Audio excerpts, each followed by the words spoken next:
We're going to start on time, but we could be a couple more minutes, and we appreciate you coming early, so thank you all. I am Mark Friedman. We're going to do Beyond Tokenism today, and we'll be starting shortly. Yeah, I definitely heard from a few people that other people that they're coming, so, but we shouldn't wait too long, but I know there'll be a few others. Okay.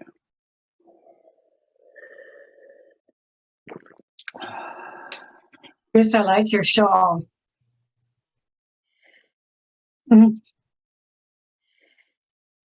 I like it too, Chris. It really jumped out when I saw you come on screen. It's really pretty. Hello, Luann. Hello, Liz. Hello, Neva. Delightful to have you. Okay, we're going to start. So let me just welcome everybody. We're delighted to have you all. I am Mark Friedman. Any of you weren't with us the last time. We were talking about Beyond Tokenism. This is our second series that we're doing.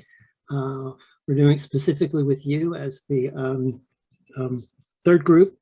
And we'll be talking a little bit about, focused a little bit on the Community Advisory Council and the things that we're doing. So with that, let me get ourselves started. But first I want Sharon, you want to do a little overview, intro, please?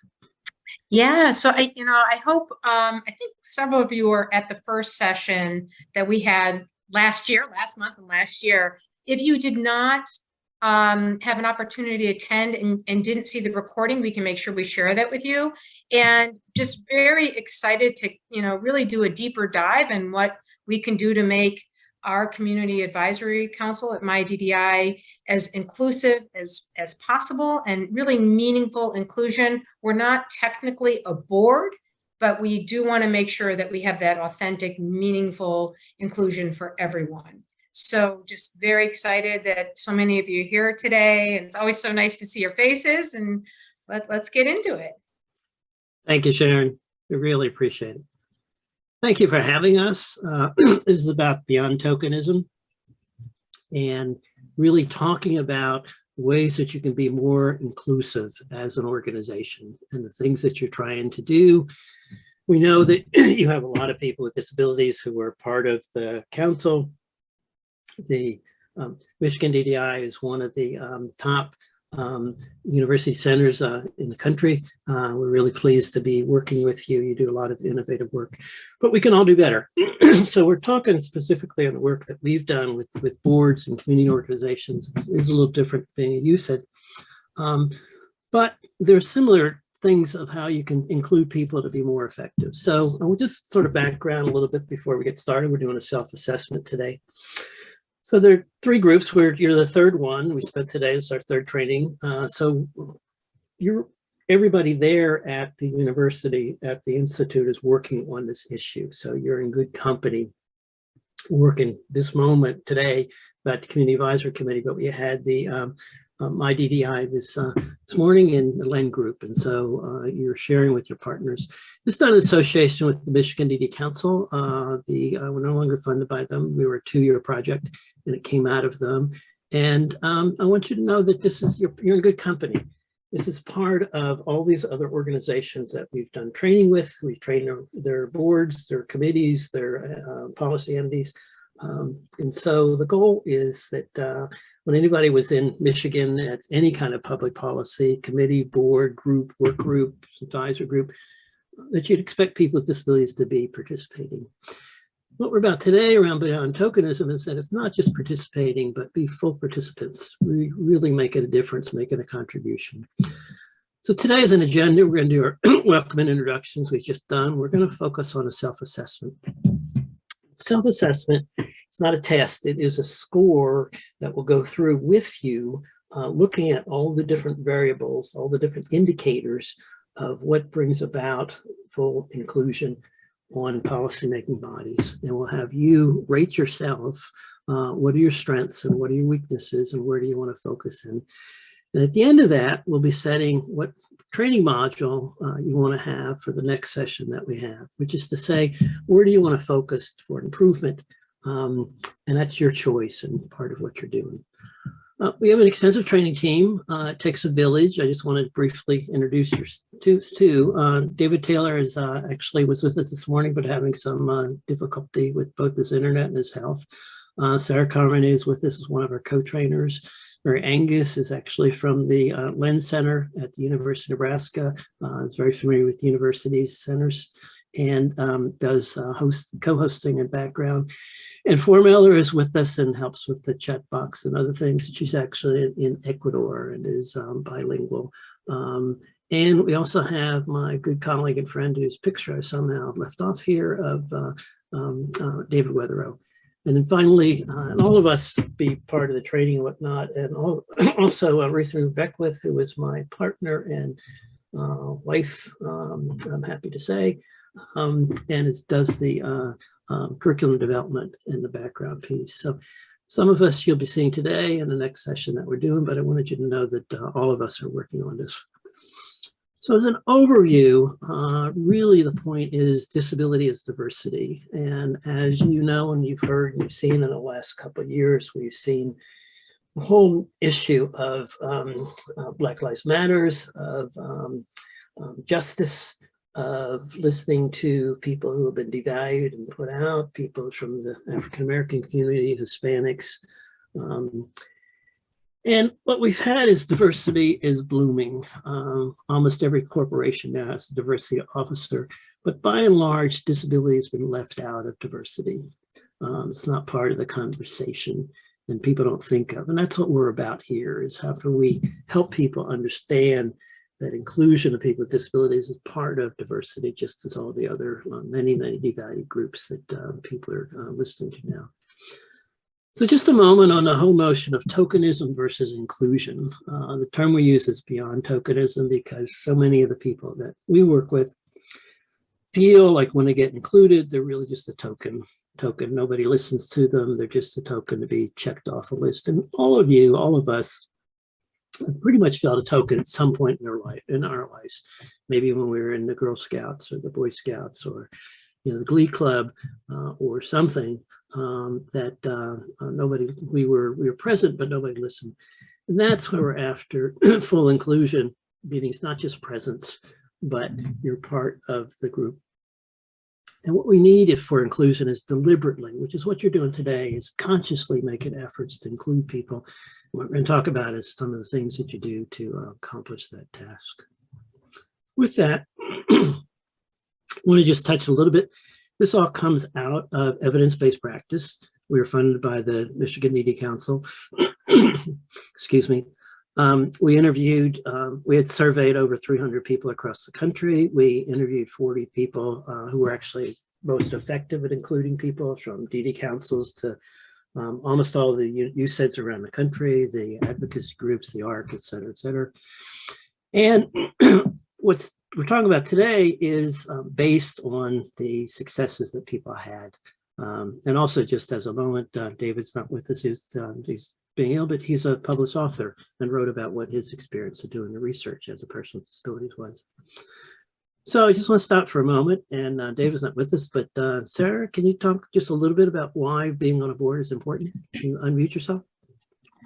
Being on a board is important because being on the board means that the people that are affected, that the agency's work is affects people with disabilities, and people with disabilities need to be at the table to make sure that their voices are heard. Thank you, Sarah. That's what we're going to talk about today and how to do that. So we're going to do a self-assessment. I'm putting up David said he's here. Okay, David, you want to come on and talk? Let me back up here. Tell about why being on a board is important. Sure, no problem. Being on the board is important is because you get the opportunity to not just have a leadership role, but also learn to learn how to run a board, but also to be around other people that was a part of the board, but also really get the chance to really help change how the board looks, but also really help involve the organization and the board and really change the mission and the values and really focus on how to make it more inclusive a lot of times. And there's really for people to and just build them relationships on there. Thanks, David. And today, because you have so many people who are part of your council with disabilities, it's not simply presence, but it's really how do you fully include people so that they can make a contribution, so that they can be valued, so that the organization can benefit from them. So what I have on the screen is a self-assessment that we're going to do, and I'm going to put up a fuller version of this in just a moment.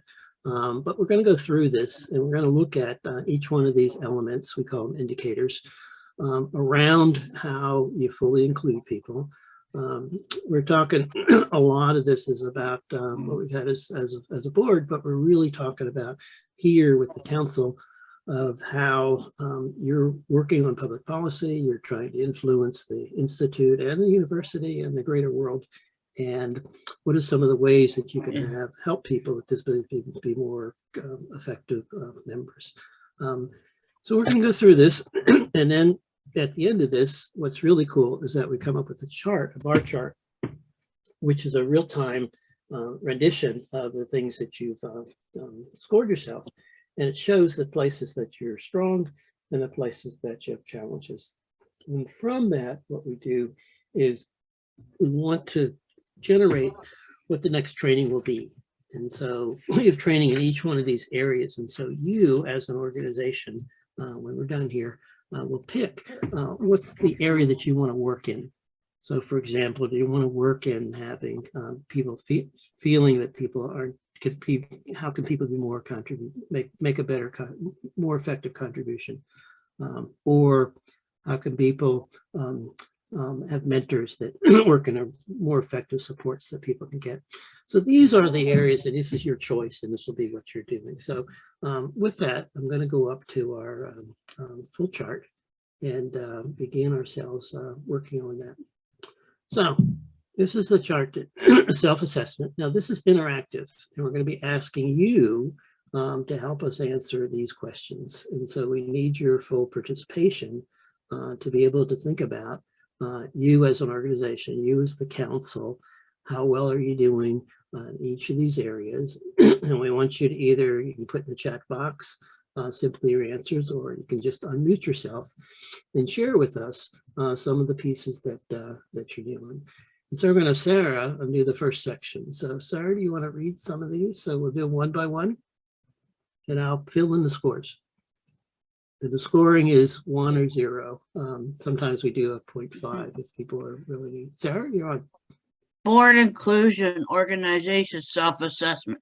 The purpose of the board inclusion self-assessment tool is to help organizations improve their capacity to fully include people with disabilities in their governance and organizational activities. The assessment will help an organization's identity as strengths and weaknesses and determine where it can most effectively focus its improvement efforts. Part 1, key indicators of inclusive practices. Put a 1 in each box that is mostly true and a 0 for those items that are mostly untrue. Section 1, authentic membership. Equal status recognition and the individual's presence as board members.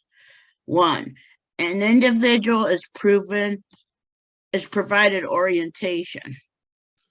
Okay, so just a couple other things. One, Anna's put in the chat box a electronic PDF copy of this form. You don't need it, but if anybody wants to be able to follow along with it, or you want, it's right there. So as Sarah just told us, orientation. So when you're joined the council, is there an orientation that people got? Mark, we have a question. Chris writes, I'm not currently involved with an organization. How should I proceed with my answers? Good question. Well, I think that, Mark, this is Sharon. I'm wondering, Chris, I think that basically, did you receive an orientation to be on the Community Advisory Council? So all of this is based on the organization here is our CAC. Thanks, Sharon. So we need to hear from you. Did you get an orientation when you came onto the council? Yeah. Are we ready for the next one, or are we still on number one? We're still number one. We got to get an answer. Got to get an answer, Sarah. Okay.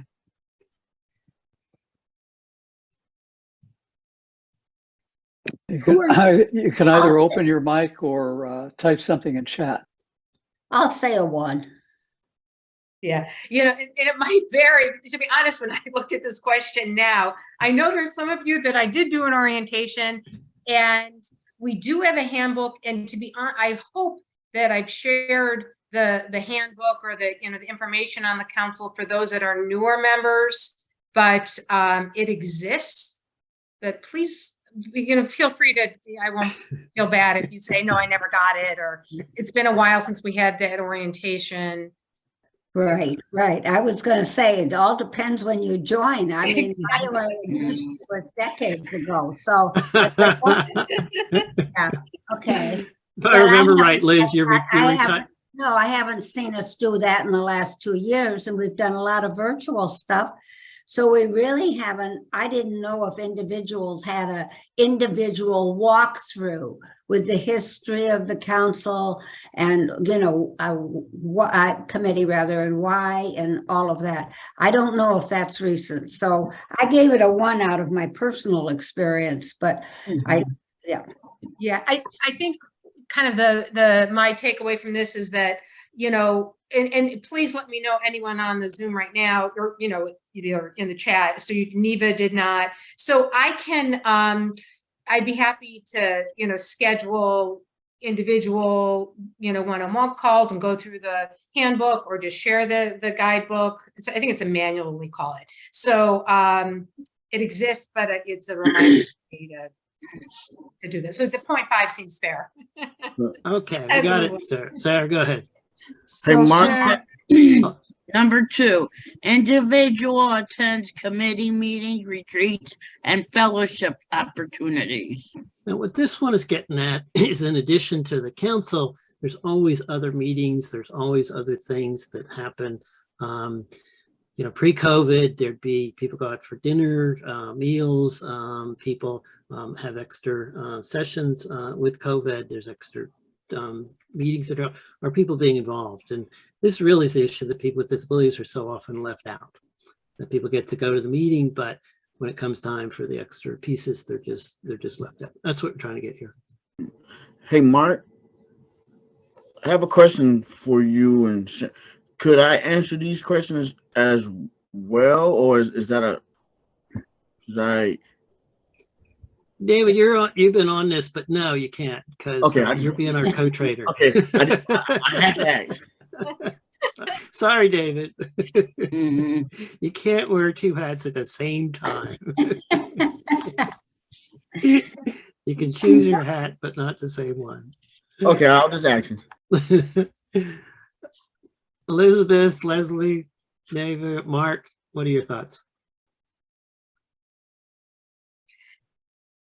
Well, I give it a 1. Yeah, it's I just to let the group know, it's not like we're having secret lunches or anything that's really happening that the group would be in. What I've gone to, and which is usually regular, and everything. Okay, we got that for 1. Go ahead, sir. Okay. Number 3, individuals' interest matches the needs of the organization. This is getting to on the council that everybody has their own goals, their own issues. As the council, is there a place that you can have your interests put forward and listen to, and in some way get involved in?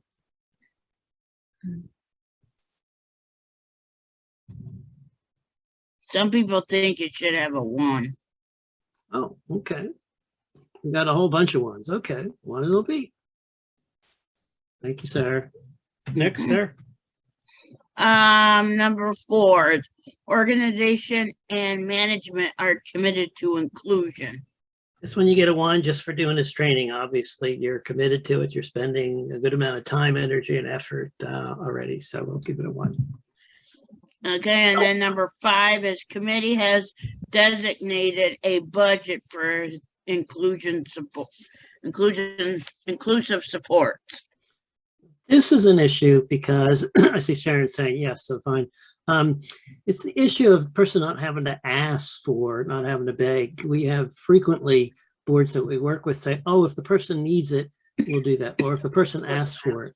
And it's a whole different thing to be having to kind of ask and be beholden versus, oh no, we have funds that are here that we understand people might need some help and assistance and whatnot.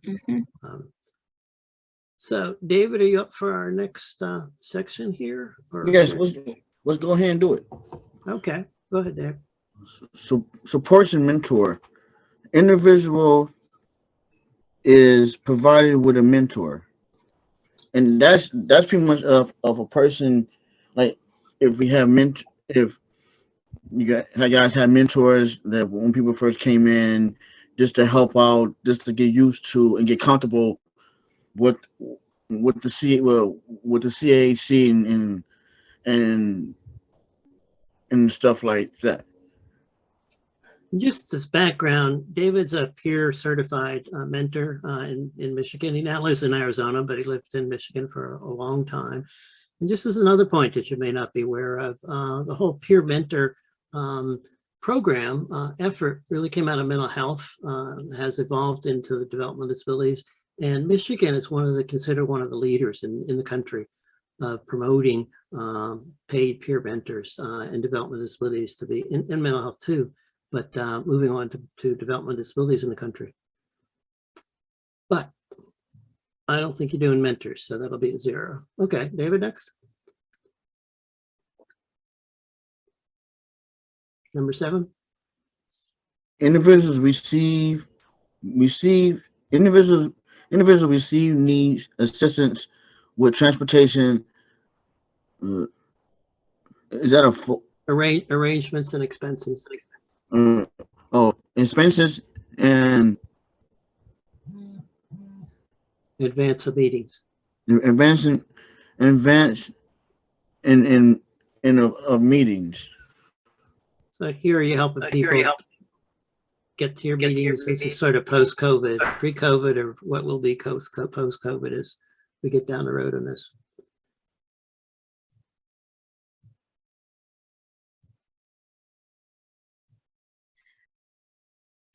Mark, I'm not sure, this is Sharon speaking. I'm not sure that the individuals that we provide assistance with transportation are on the call right now.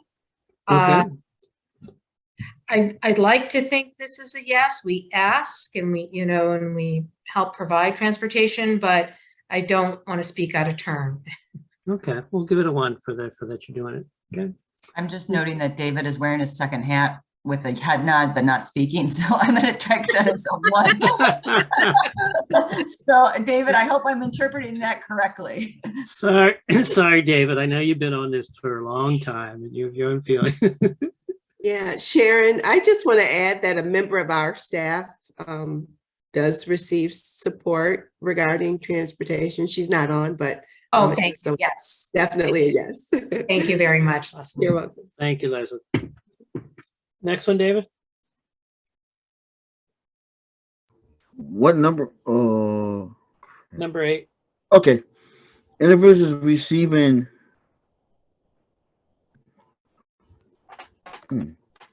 Materials at least a week prior to the meeting and alternative form if helpful. So are you providing this? We hear repeatedly is people themselves feel is really critical, and it helps them get help, either have the time for themselves that they need or get someone to help them look at the materials fine. But I can tell you, in almost every group we've ever worked with in self-advocates around the country, people repeatedly In fact, what people really talk about is wanting it 2 weeks prior. That's really the standard, is 2 weeks. I'm going to answer this and say probably we should get a 0 on that. I don't think I mean, I just knowing myself and how I prep, I think I can do better on this. Okay, do the next one, David. I'm giving us a 0. Pre-meeting are provided, no, per meeting are provided to, is that enhance? Enhance, yep. Enhance anticipation and Preparation. preparation. And pre-meetings, let me just talk a little bit about the boards that we work with. People find them are really helpful to be able to go over the materials, to be able to understand what the agenda is. A lot of organizations, and I'm sure you're included, are dealing with really complicated subjects. They're public policy things, they're projects. And so people find by having a pre-meetings are held all kinds of ways, from groups we worked with have, you know, a Saturday clutch at the neighborhood little diner, to meeting an hour before, to when groups come together overnight, to come in a meeting in the evening, to simply doing a Zoom call beforehand. So they happen all kinds of ways, but it's the point, it helps the person, one, go over the materials, and two, it really helps the person focus in. Because let's say on a meeting, you might have 10 or 20 or gazillion items, and to be able to say, here's the 1 or 2 that I want to be sure that my voice is heard. This is important to me. And that's where the pre-meeting comes from. Mark, I would also like to add, this is Chris Lurton, that those pre-meetings are so valuable, even if it's just, you know, prior to the meeting, that there are a lot of board members, especially that don't understand budgets and the financial information. And I mean, and they don't want to speak up and share that. So I think that that's critical for all board members to have that opportunity and take that time to do that. And this is a really essential role for the mentor, to do those pre-meetings, however early, 2 weeks before, the day before, the hour before, whatever. But that's what I saw, supporting people on community mental health. Mark, I just want to add one note, which is that the 5 people who are supporting this session in red shirts have done a pre-meeting before every single meeting that we've had over the last 3 years. And it's been invaluable that, you know, we sort of get tuned up on the same page. We know what everybody's going to do and so on. So it's something very helpful to add to our general practice. Over. One of the things that has been really interesting to us as we did the research with groups around the country, is groups that were doing pre-meetings almost always set them up for the people with disabilities. And what they found was the people who weren't disabled wanted to come too. And the numbers grew over time because they said, well, I want to understand the agenda too. I want to, as Liz said, you know, take a moment to kind of think through what this was. And so it wasn't just because they were mentors or helpers. They really said, gee, I need this help too. So that's really something that's been found really valuable to people. So I take it is that a 0? I'll leave it as 0. Okay, next one, David. Hey, Mark, can I say something right quick? Please. So I wanted to say something, and I'm glad David W said something. I think like right now, me reading this and you guys helping me read this, helping me with that, that's the type of support that helps people like me or other people in general to continue doing the work and also being a part of this. This is why we wake up every day and being happy to do stuff like, because we get that type of support. Okay. I'll So just read the last one, David. Committee meeting arrangements are altered to allow for closer seating to leadership or speakers. And this is really the issue of post-COVID, pre-COVID, and it's about power. It's about power, that as people, we live in a hierarchy for good or bad. In our field, we're pretty uncomfortable talking about power, but there are people who have more power than others. And even just the officers, the president of the board, chairperson. Research shows that if the president of the board just simply introduces the person is more quickly accepted, a new person, by the committee, the board, the group. And also the seating arrangements, the closer you sit, there's just a basic thing in kind of community organizing 101. The closer you sit to the person in charge, the more you're going to be listened to. So that's what we're trying to get to here, but I guess I'll give that as a 0. Okay, so how are you on for the next one? Before you start, Mark, there was a comment by Rita in the chat box that says she was commenting on number It was on let me see where. 8, I think, maybe, if you go up. Yeah. Yeah. Yes, at least 1 week prior. She didn't mention how long she gets how much she gets the materials, how much in advance, but she did say I always get links and materials before the meetings. Okay. Yeah. So, yeah. And 0.5 here. yeah. And I'm wondering, on the committee meeting arrangements are allowed to, for the seating, usually we have either a U-shaped table or like a square type. That I'm just curious if, if there's, I guess if there's room for improvement. I don't know if it's a 0 or a 0.5 or a 1 on that one, but just was curious what. Well, when a circle, we all know people connect better in a circle than they do in a square. They connect better in a square than they do kind of a cafeteria sitting where you're in rows. Yeah. So, it's kind of more, and people do better in smaller groups. For example, you go to typical DD council, we work with a lot, or state government, and they're squares, but they're like, football field apart from each other. So, you're not getting much connection to each other. And another big piece here, which this isn't really speaking to, but is the more people do in small groups, breaking down, people will talk more and share more in small groups than they will. So, okay, thank you. Thank you, Anne, for bringing it up. Thank you. So, Sarah, the next one. Okay. Section 3, deliberate communication. Consideration of the ways the individual receives, processes, and expresses information and ideas. Individual is afforded use of technology to prepare and participate in meetings.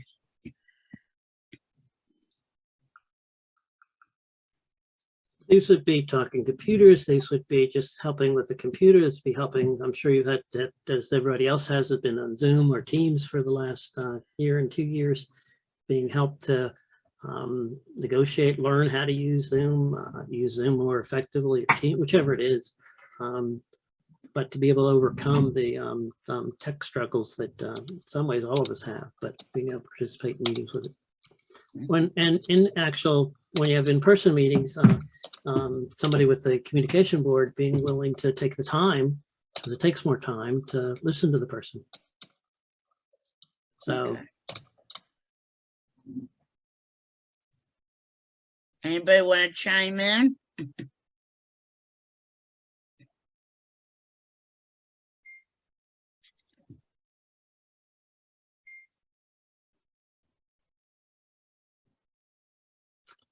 Anybody? I don't think that's a 0, but I don't hear anything. Okay, next one, sir.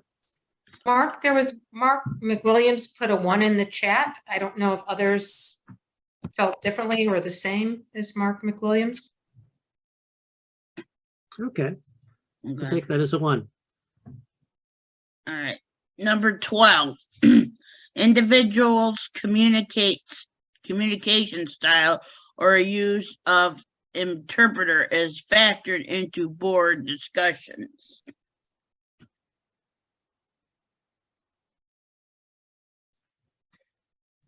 Does it take more time for people, or? We got 2 1s. Okay, thank you. The next one, Sarah. All right. 13, individual is routinely called upon for their input and ask for clarification when needed.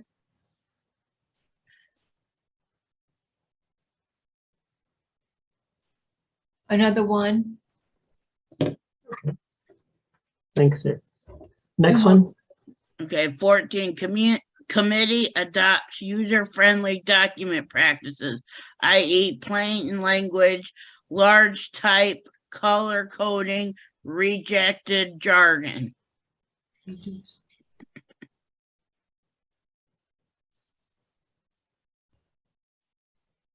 Okay. Mark and Rita, we're getting ones. Okay, good. There's Thank one you. person that put a 0. Oh, okay. We'll have to go with a 0.5 then. Thank you. Okay. And then, are we ready for the last one? Yes, we are. 15, committee adopts user-friendly meeting practices, i.e. additional time is taken to ensure everyone understands the discussion and decision. Unfamiliar terms and acronyms are explained. Everyone is part of the discussion.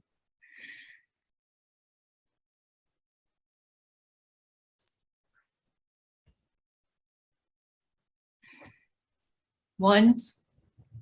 Thank you, Rita and Chris and Lauren. Appreciate it. Okay. Neva. Okay. Yes. Very good. Oops, I lost, what did I do here? I lost something. There we go. Sorry. Good. Okay. The next one, David.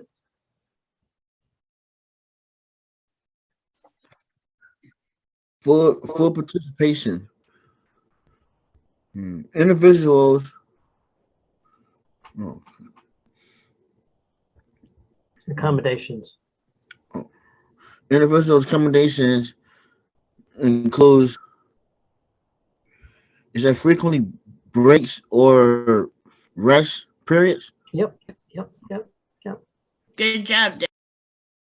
Appreciate that. And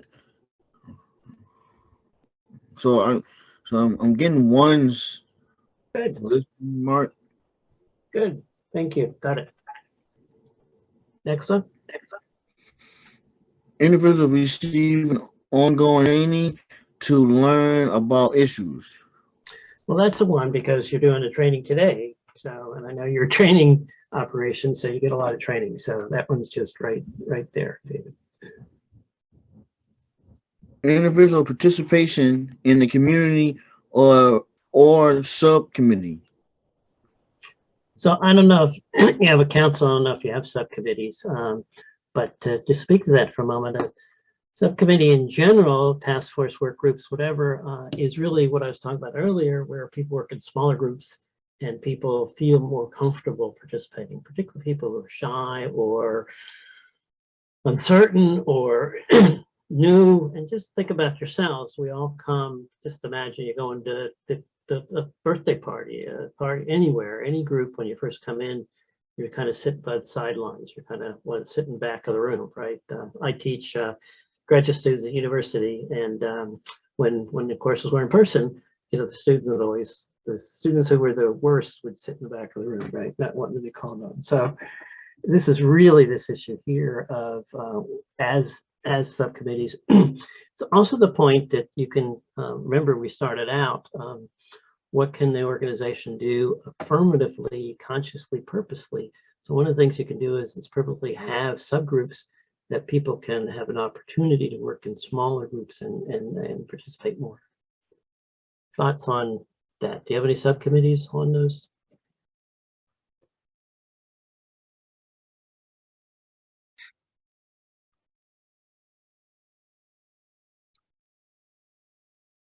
Well, I can speak to, usually in our council meetings, we break into 2 groups, based on 2 of our core functions.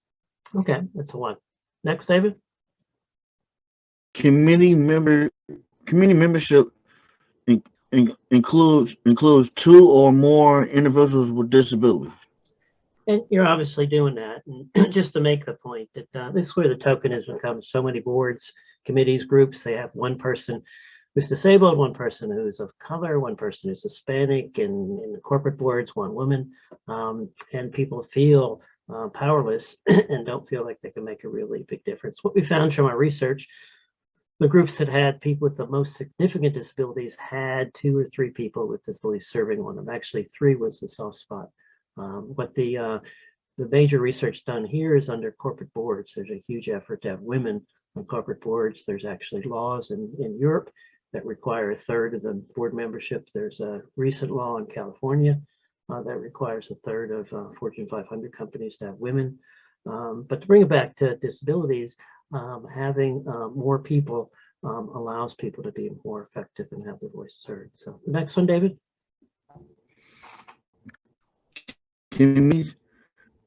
Is that mandatory? Committee maintains Contacts with the individuals between meetings.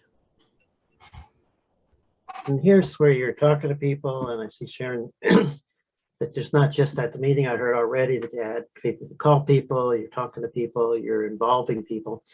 So it's not simply that people show up at whenever your committee the council meets quarterly, and there's nothing in between. So okay, so the next area is our last area for looking at this. Sarah, you want to take us through this one? Hey, Mark, I was getting ones for the last one. Right, we got ones. Good, I got it. Thank you. Okay. Sarah?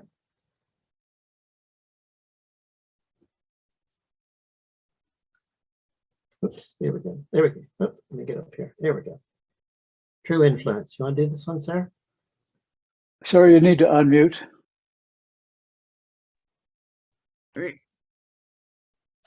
I think we're on 5. Oh, I messed up here. I'm sorry. I'm having trouble getting my computer screen. Section 5, meaningful contributions. Effort made to fulfill the responsibility of board membership in ways that demonstrate commitment to the board and organization. 21, individuals prefer areas of input or concern are given outlets for action. This would be for council members that while you're trying to serve the council, you also, everybody comes with their own issues, and there's some ability, whatever your particular concern, issue, wanting to make change, can be acted on within the council. Mm-hmm. All right, so that means a what? We got Some one people- Oh, sorry. ones. Okay, got a 1 there. Next one, sir. Okay, 22, individual provided agenda items for meeting. 1. Okay, got a 1 there. Sarah, next. Individual receives leadership and other types of training. Well, that's a 1 because you're doing the training right now. Mhm. And bringing in people to learn new things that are kind of beyond. You your skipped typical- 1. Oh, I got the wrong number there. I'm getting this here. Thank you, sir. Yeah. Committee assignments are completed in pairs that include the individual. It's the idea that people are working together collaboratively and many people can accomplish things that they might not have been able to do themselves. They're paired up. That can be a mentor, it can be anybody working with each other, so that people can overcome some difficulties or getting stuck that they might have. Sharon says we can offer more trainings if the CAC members would like. I think we'll leave that as a 1 because you are doing the training. How about the Yeah. piece around pairs, working together, collaboration? Maybe not. Okay, next one. So you're gonna put a 1 in that box? I'm going to put a 0 because I haven't heard anybody talk about doing for pairs. Okay. Committee member roles and duties are explained and carried out. I think people talked about learning with the orientation and but I'm not sure. So we need to hear from you as council members, or you understand what the role is, what the mission is, the purpose. We got a 1 from Chris. Leslyn, a 1.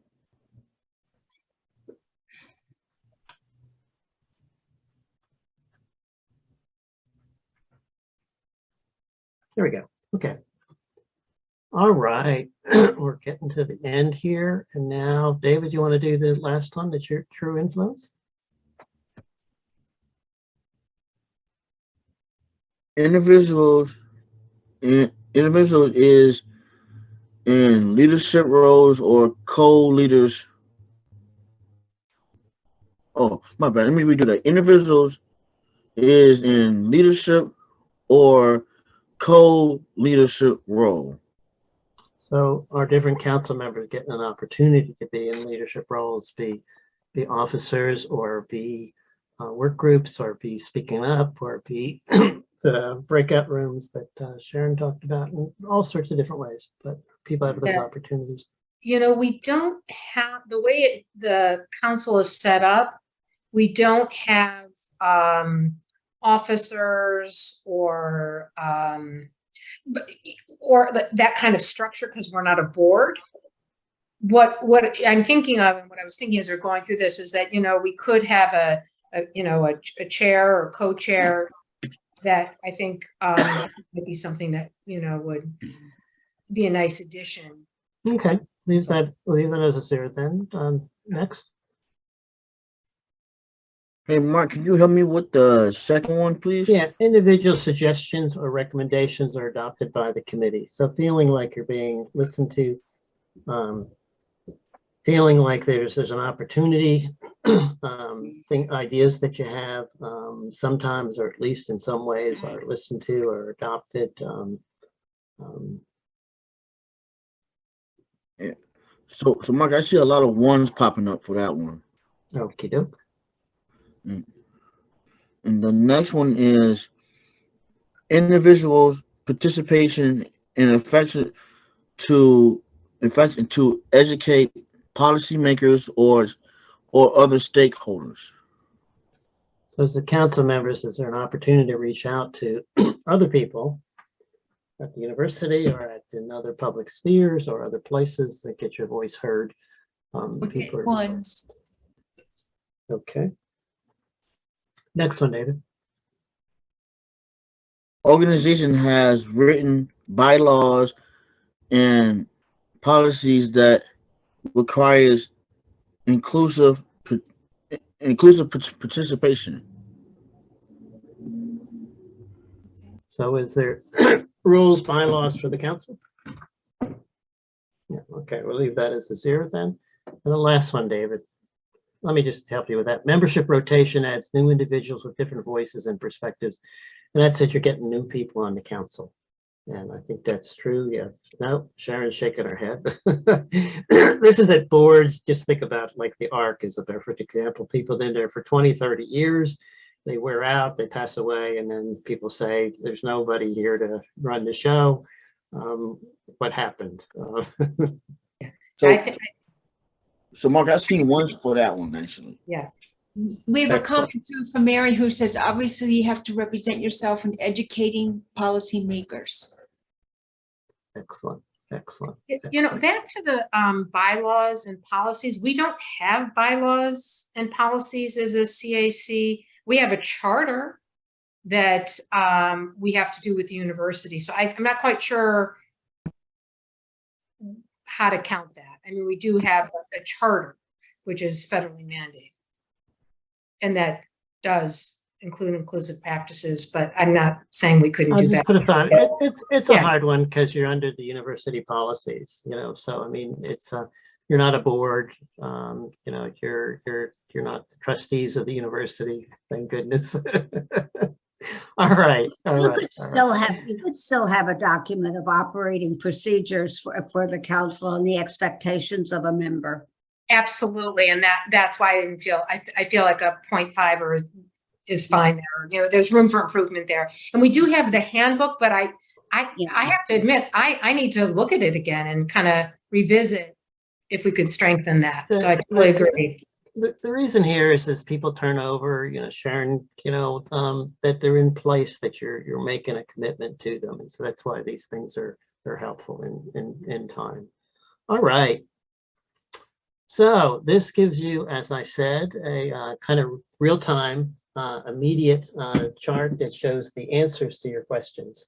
So this is a ranking. By and large, it's really, really positive. It shows your strengths. Almost all of them are really strong.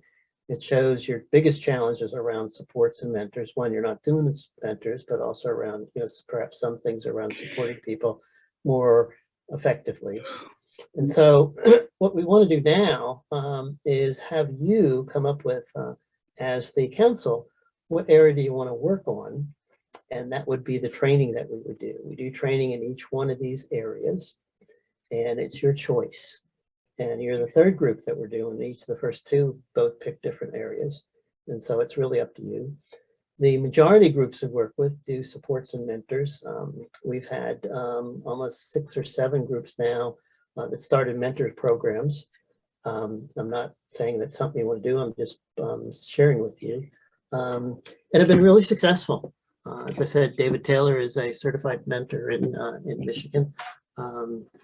So the training, if you wanted to do that, would really focus on how do you have a mentor's project program and how do you do supports better. But this is about choice, and it really is in effect a management decision. Where do you want to focus your energy? And there are pluses and minuses. You can say, we'll focus on where the biggest challenge is, or you can also say we'll focus on places that we're strong, because then we'll get even better.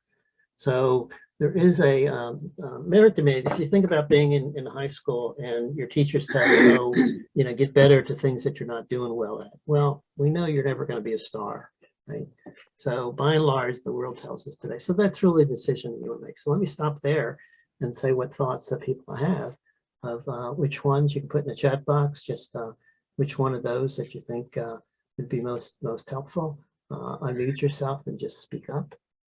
Any of those, and that's what we'll do next week. We'll be together and we'll do a whole session around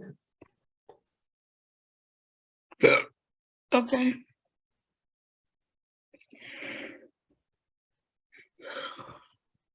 We need to hear from people, please. Huh? It's Luann Loy. I think we could work on an orientation. And also making sure that in section 6, item 29, that we have bylaws and policy that require inclusiveness.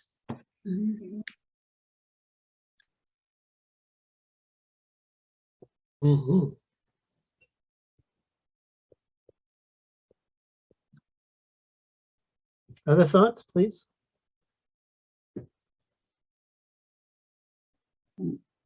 Mentorship.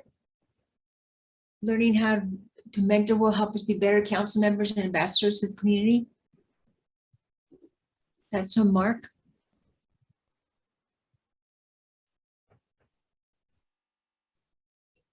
Thank you, Mark. Rita says meaningful contributions. And Liz says, I support Luann's suggestion on orientation.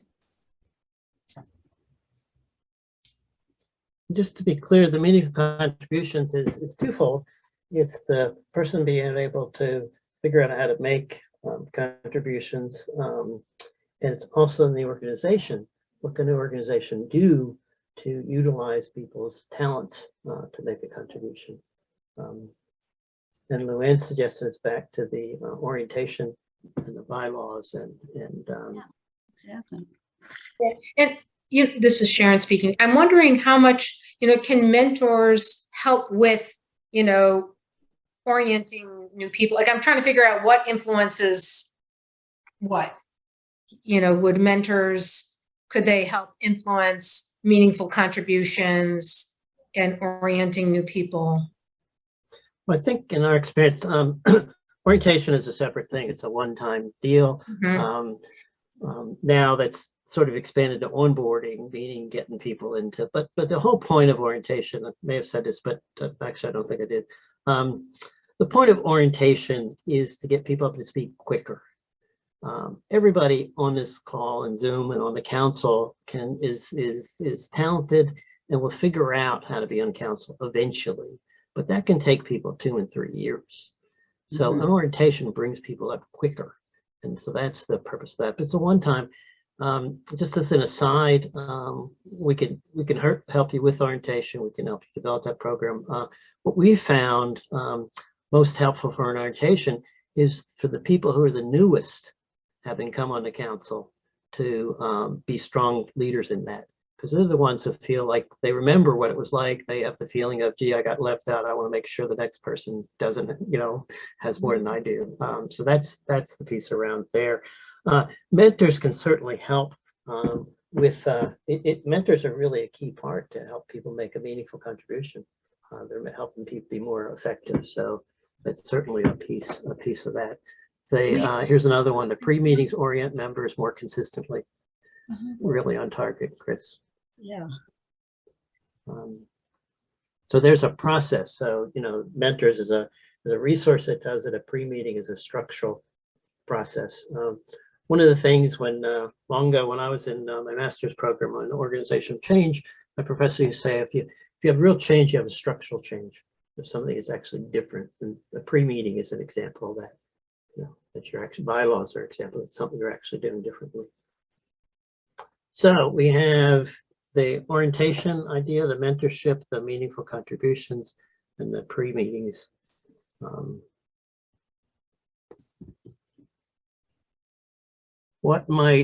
How might we go about making a decision here, Sharon? Could certainly, poll people do more. If we can do it now, Yeah, that would be good. You can do it later. You want to just for the sake of us being together, and we still have 3 minutes, do a quick poll of, maybe voting for it looks like there's supports and mentors, meaningful contribution. I don't know if orientation is its own, would fit under one of those, or if it's a separate thing. But I'm hearing a lot about the mentors and the meaningful contribution. Maybe do a vote. Okay. I don't want to miss what the group's saying though. So if I miss something, but I would love to get your input between those. How about if we do, David W, can you help get a vote here? We maybe just get people to raise their hand or do a chat thing, or I need a little help here. You're muted, David.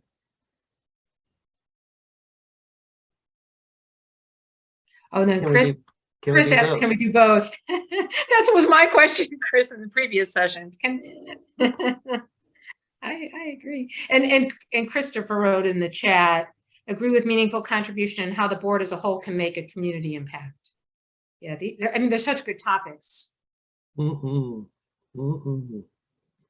Satisfied all. Can I just make one? David, I'm guessing you probably can't launch a poll because you're not hosting this session, right?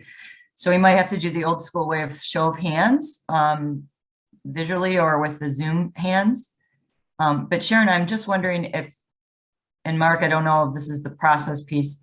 We start with something, but doesn't mean we're not gonna not do one of the other things. We're basically starting with something. It's a first thing that we'll tackle. Because I think these are all things that there was unison in knowing that people all felt that these are things that we need to work on. So maybe we start with a couple. Interesting. And is that, I'm just curious, is there, if we were going to do one then the other, is there one that would sort of make sense to proceed to start with? Like I just wrote, meaningful participation requires mentors. So would it make sense to start with mentors and then agree that, we could continue on to meaningful contributions? Well, that's fine, but if you don't have good orientation that goes on, that's repeated annually for all members, you don't have a foundation for the mentor to do the work and Yes. And to make a meaningful contribution. And so Yeah, and can't see the one being foundational and the others being operational. yeah, and I'm wondering for the orientation, it exists. It probably needs to be updated a bit. But I don't know, Mark, if you and your team do training around making a good orientation. But I'd be happy to do that too. I agree with you, and I've already made some notes for myself on that orientation, our handbook. We could do any of these, but because it's only an hour training, we really need to focus on one of them. As much as I'd like to do all of them, and we could do all of them, but we really need to focus on one. Thanks, Neva. However you want to come up with a decision on what you want to work it out, and Sharon on your end, and come back with us. Yeah. So should we just do send an email to you all and get your input?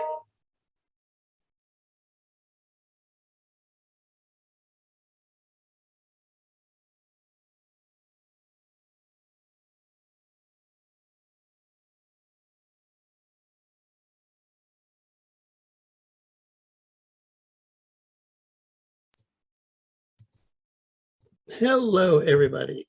We are elated to have all of you with us today. We appreciate you coming and working with us and learning about all of these things that people can do together. So we are very excited for today. Today, I'm Mark Friedman, and I'm your major trainer. Today, we're talking about board inclusion and how DDI can work with this and do more. And today, all of you are the Community Advisory Committee. So we'll be working a little bit on a focus on the Community Advisory Committee, the CAC, things that you can do, committee to more effectively include people and have people be part of what we're doing. So just a few kind of items here to cover as we begin. Anybody needs closed captioning in Zoom, that's actually called live transcript. It's at your bottom of your screen. If you don't, for any reason, find it, it's under the more button. You click there. We're asking people to be on camera. We understand that you're under a snow day in Michigan, and everybody's mostly at home. A few people have had the kids in the background. I can't, but if you can, we would appreciate that. It helps us to know you a little bit better and to be a little bit more effective as trainers. So today we're focused on the Community Advisory Committee and how the committee can both support people and also a real suggestion, recommendation around having mentors. Mentors is where somebody else, be it a staff person, be it a person with disabilities, be it a peer, serves as a support person to them. And it really is something that people have found to be really effective in ways that people get learn better, learn quicker, get up to speed, are able to be more effective. So with that, I want to turn to Sharon and open the floor to Sharon to give us an introduction as you may wish. Sharon, you're on. Great, thanks, Mark, and thanks, Mark and team, for this is our third group meeting today, so thanks for hanging in there with us. And we have selected different topics in each of the groups. And I just wanted to let you know, and I appreciate those of you that gave some feedback on your ranking of topics for our discussion today. And we ended up, we landed. It wasn't like a clear-cut winner, but the one that came out at the top was mentoring. And I just want to reassure you all, and I really appreciate your feedback last time around orientation or lack thereof. I did go back and look through my files. We have a CAC handbook. We have an orientation. It just had been a while since we looked at it. So I am in the process now of reviewing it, updating it, and I will make sure that we share that. And we can, even think about that as we set goals for today. But I just wanted to reassure you that I'm not overlooking that, and that I'll make sure we take care of that. And thank you all for your participation. Really excited about continuing our conversation.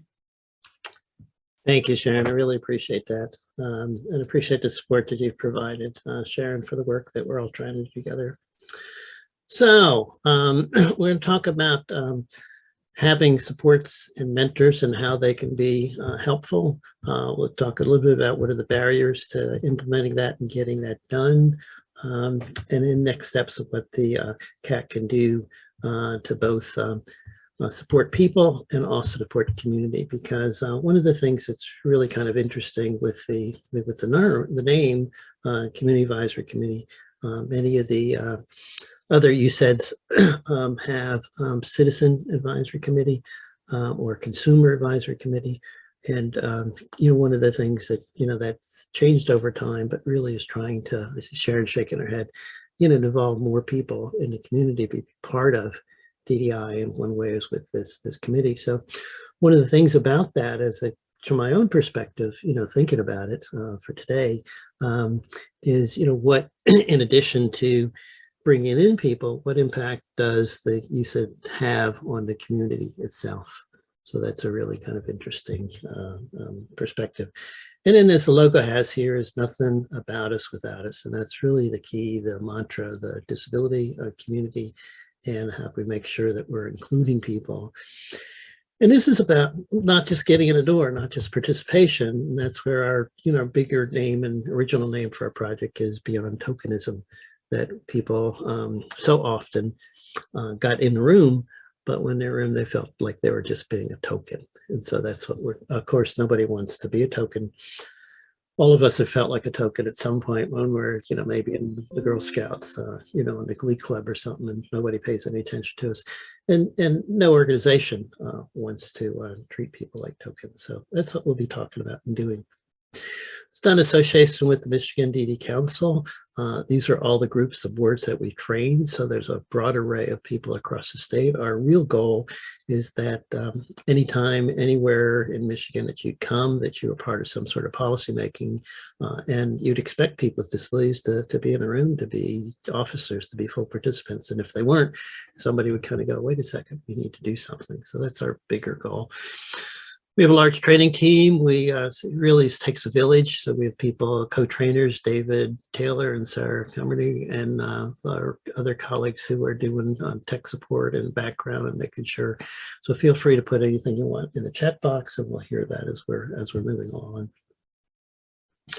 So what is effective supports and mentors, and how do we do it, and why are we doing it? And so this is Betty Williams, who was the past president of Self-Advocates Becoming Empowered.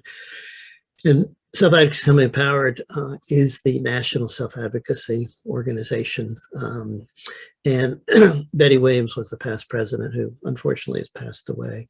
As all of us get older, that happens to all of us. But she really was a real leader and a hero to many of us. So let me just read it for anybody who can't see it. One of the best things a board or committee can do is give people a mentor. Without passing their own judgment, they can help. And so just to kind of extrapolate this a little bit. So, that everybody has that as something that can help people. And secondly, without a judgment, that people need special help, or it almost implies, well, why are you here if you need this special help? One of the big things about a mentor is that most people can learn things eventually on their own. What a mentor does is it speeds up the process. It allows somebody to make a contribution instead of short time. I work a lot with DD councils, and it can take 2 and 3 years for new council members to figure out how it works.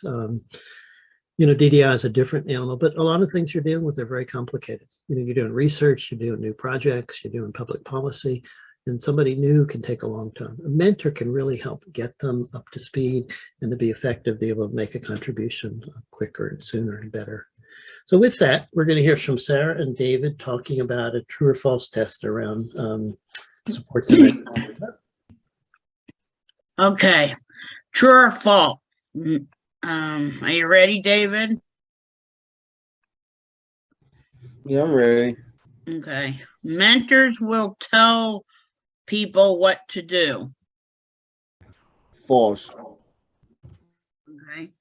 Mentors check in with the people they are helping. True. Mentors point out mistakes you might be making.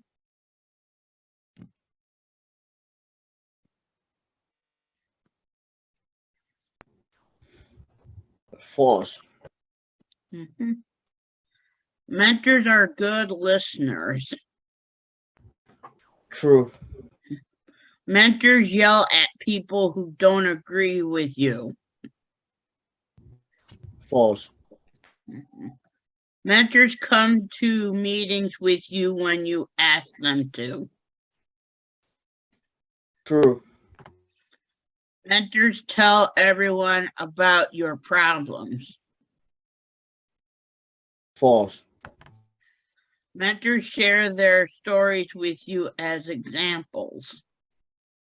True. Mentors tell you your problems are too hard to solve. False. Okay.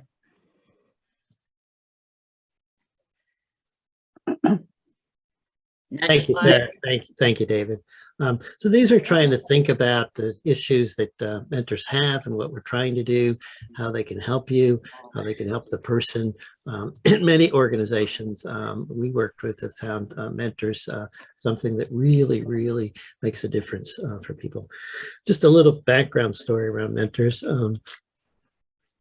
Many organizations around the country, USEDs and councils and advocacy groups start a mentors program for people with disabilities. And what they find is they then expand that to basically all new people coming onto the committee, the board, and that everybody gets one. The advantage of that is that nobody's targeted. Nobody said this is special. This is something that helps everybody. It's always a matter of choice, but frequently organizations say everybody gets a mentor for 3 months, for 6 months, a year, whatever it is. It's not forever. And it's simply to get people to feel comfortable, to be able to have somebody that they can come to and ask questions. Nobody likes to feel stupid. And so people can be more competent, be more able. So some of these things here, I'm just going to read a few of those for people who can't see the screen or be able to see what we're talking about here. And mentors at individual primary roles that assist the committee member prepare for and participate in committee meetings. So frequently, the mentor can be a member of the committee. Some groups, particularly around boards, the DDI is different. CAC is sort of a different being. It's an advisory board. But people at boards, frequently a staff person, a volunteer. We find when it's a member of the group works best because then they're really a peer. Two, mentors help the person understand the issues and form their own unique opinion without theirs opinion. So it can be a real struggle and a challenge for a mentor not to be promoting their issue, their cause, but to be empowering the person themselves. What is it that you think? And to help people understand the issues. Understand the issues is a big thing because, as I said, a lot of the things that we're dealing with are really complicated. And so helping break them down into simpler ways that people can comprehend them. Number 3, we covered. Number 4 is confidentiality. Number 5 is not doing physical support that people need. So it really is helping people think about and get up to speed and understand what the pieces are. So with that, David, then how do mentors help members with disabilities? David? One of the things that mentors do, they help. They become more of like to help them to a mentor is a person who has the experience and also who experience the same thing when they first join a committee or board. And one of the things they do is they help the person really to be more comfortable with really to see how they can make their time more easier and more less stressful, and really just seeing how that they can just make it more understandable and really just helping them with the power, like the agenda, the like outside of the meetings when they talk on the phone or doing like doing the meetings or in person, like this, having one-on-one time to really talk about, like, do they understand certain things, but really having a peer-to-peer, and really just that person know exactly what that person is going through, because they experienced that before, and really just helping them, make it more easier, so when they do so, they can help others. Thanks, David. And David has been a mentee, had people on the boards that he's on, help him as a mentor. David has served, just a little background for, he was on CLS, a provider agency. He received services. He became their vice chairperson of their board eventually, after serving on committees. David's been on a national TASH, this National Advocacy Organization, TASH in DC, board of directors. He's currently serves there, and he's been on the Michigan DD Council.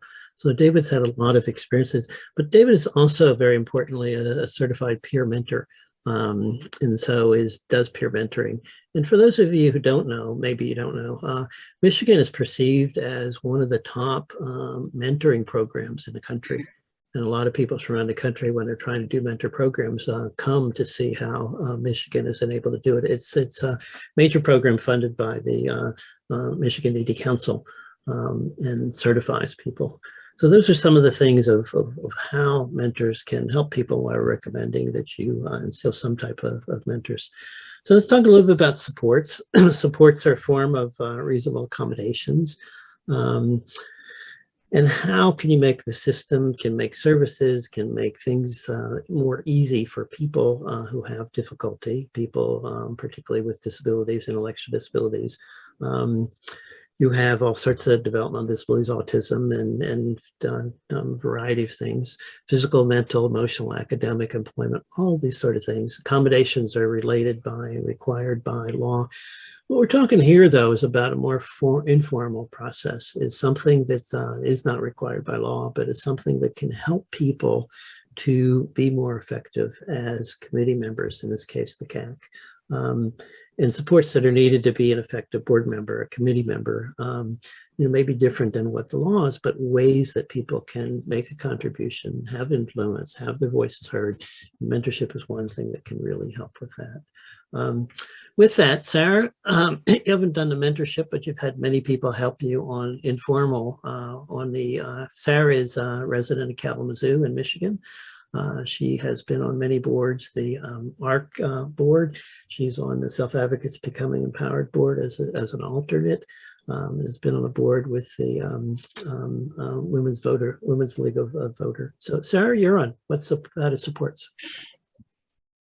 How do supports help committee members with intellectual and developmental disability?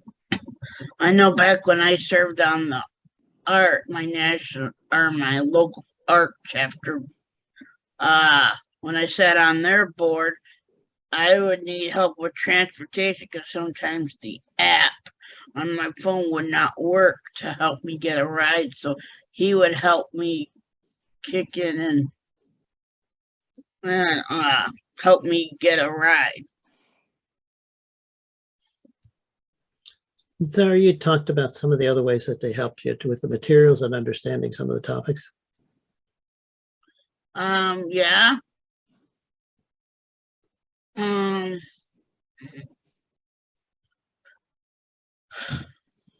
Yeah. Can you add to that? Can you share that with some of the people here, how some of those things helped you? How do the supports? Okay.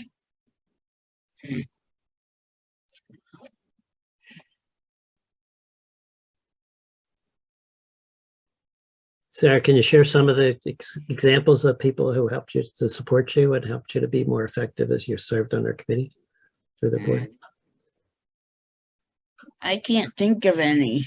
Okay, thanks, Sarah. Some of the things of helping people find their way, understand, for example, the materials that we have can be, really complicated and confusing.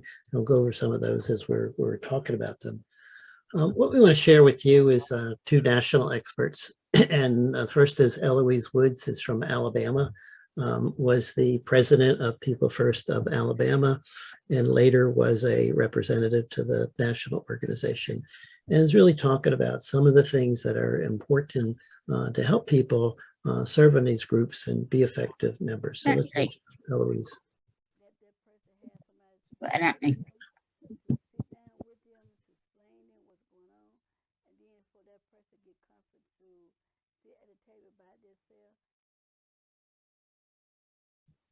So those are some of the pieces. And then we want to hear from Jeff Edwards. Jeff Edwards is the past executive director. Mark? Yes. If I could just jump in. I don't know if I was the only one that didn't hear that, but I didn't hear the audio for Eloise. And so before we start, Jeff, you might want to replay it. Right. You may want to restart that, Mark. I'm having trouble with my sound on my end. Well, is it shared? Let me be sure. Usually have to do that every time you start a new Zoom. Yeah, I got the share going here. Let me try again. And Okay. Let me know if you can hear it. No. No. Just stop the share, Mark, and then restart it with sound on. No, it's on. It's just not working right. Can I try it from my end? Sure. We'd have to start yours. I'm doing it. You'd have to, Oh, Starting it. you have to bring up your, just yeah. take a No. moment to do this. You'd have to bring up the PowerPoint and bring it to that slide. Okay, that's cool. Just share your screen. We should be able to see it. Zoom has been a little bit tricky the last week or so. That should work there, Ann. And Mark can't hear what we can hear, so he doesn't know that it wasn't sounding. Right. No, it doesn't work. I don't have the play button. Okay. Okay. We'll have to skip that.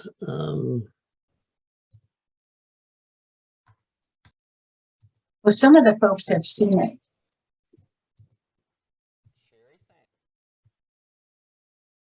So we'll unfortunately skip their hearing from them. But really what they're talking about is the ways to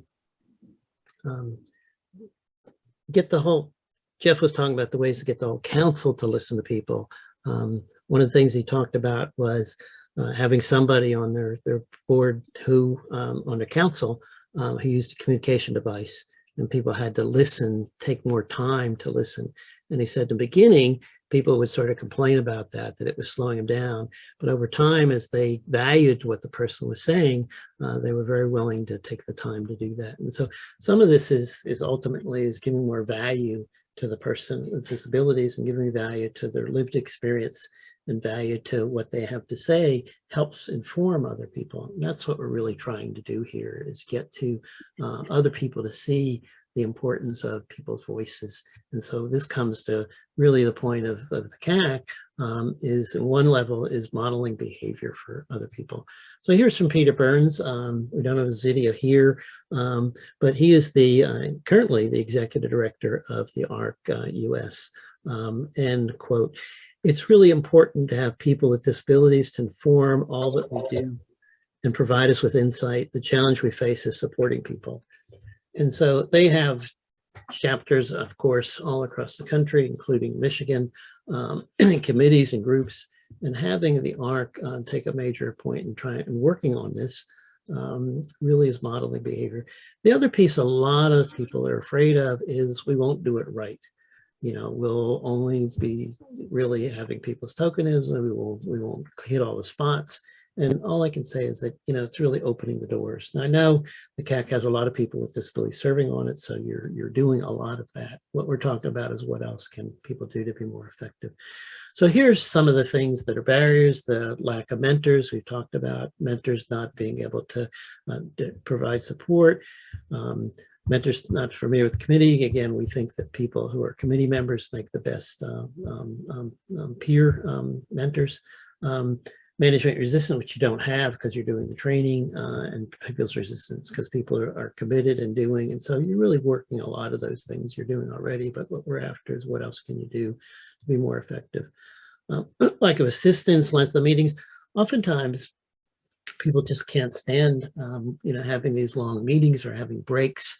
or having a preparation time. And these are all things that can really help people to be more effective. How the room's set up, where people sit, who sits by who, all these sort of small things. So with that, we're going to breakout room. We've done this before, so you know how that works. The technology is going to whisk us off into a smaller group. And we're going to take 8 minutes. And we're going to say, what are the barriers does the CAC, the Citizens Advisory Committee, have to doing mentors or supports to individuals? So thinking about what's in a way of being successful at that, being able to do that. And both, it really is both how you're supporting people, how you can support people more, and also this notion of the mentors that we've been describing. So David, are you ready to send people to breakout rooms? We are. Here we go. We'll see you on the other side.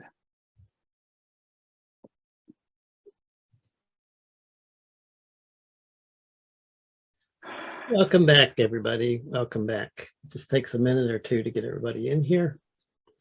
I hope you had as good a session as we did. And I appreciate all of you sharing your thoughts and issues and ideas. I think we got everybody back in here. So I'm going to keep moving us along. So what are the strategies that promote? So we talked about the barriers. We often know what they are. There are things that, in one way or another get in the way. So a little quote from Michelle Hoffman. Michelle Hoffman was a colleague of mine. She was the state coordinator for People First of Oklahoma. And Oklahoma was sort of a newer organization that came along under self-advocacy, and so had a lot of younger people. So here's her quote: "Nothing moves your soul more than to see the light go on in someone's head that says, I can do this. I can take control of my life. Applauding the perception is easy. Helping to make it reality is tough." So the message from there is that this does take a lot of work. It does take effort. It takes consistent work. It takes work over time. It's not a one and done. So some things about a mentor, providing one, mentors, volunteer or paid, how all that works, a committee member, travel post-COVID, people being helped for some of their travel expenses. Range, you heard David talk about. Sarah talk about getting assistance, making the arrangements. She lives in Kalamazoo. It's not across the state, but still was paratransit getting those things. Number 6, materials and alternative formats is really, really, really a big deal, depending on who the person is, but having materials on large print, certainly having them in Braille if you have somebody who needs that, getting them in advance, color coding. And those things are the things that help everybody. They're really sort of like the curb cuts that we talk about, that getting materials in ways we're dealing with really complicated issues. Sarah, go ahead, please. Oh, another thing too that people support, and when I've been on like the ISK board, when I first got on the ISK board, is they would help set up a special meeting, set up some time to go over the meeting materials with me. Thanks, Sarah. Those are what we generally call pre-meetings, and it's really interesting. We found out, and we worked with groups around the country in our research, that many organizations had what we labeled a pre-meeting, meaning that there was just before then a chance to go over the agenda. That could be an hour before the meeting. For council that meet over weekends, it could be the night before.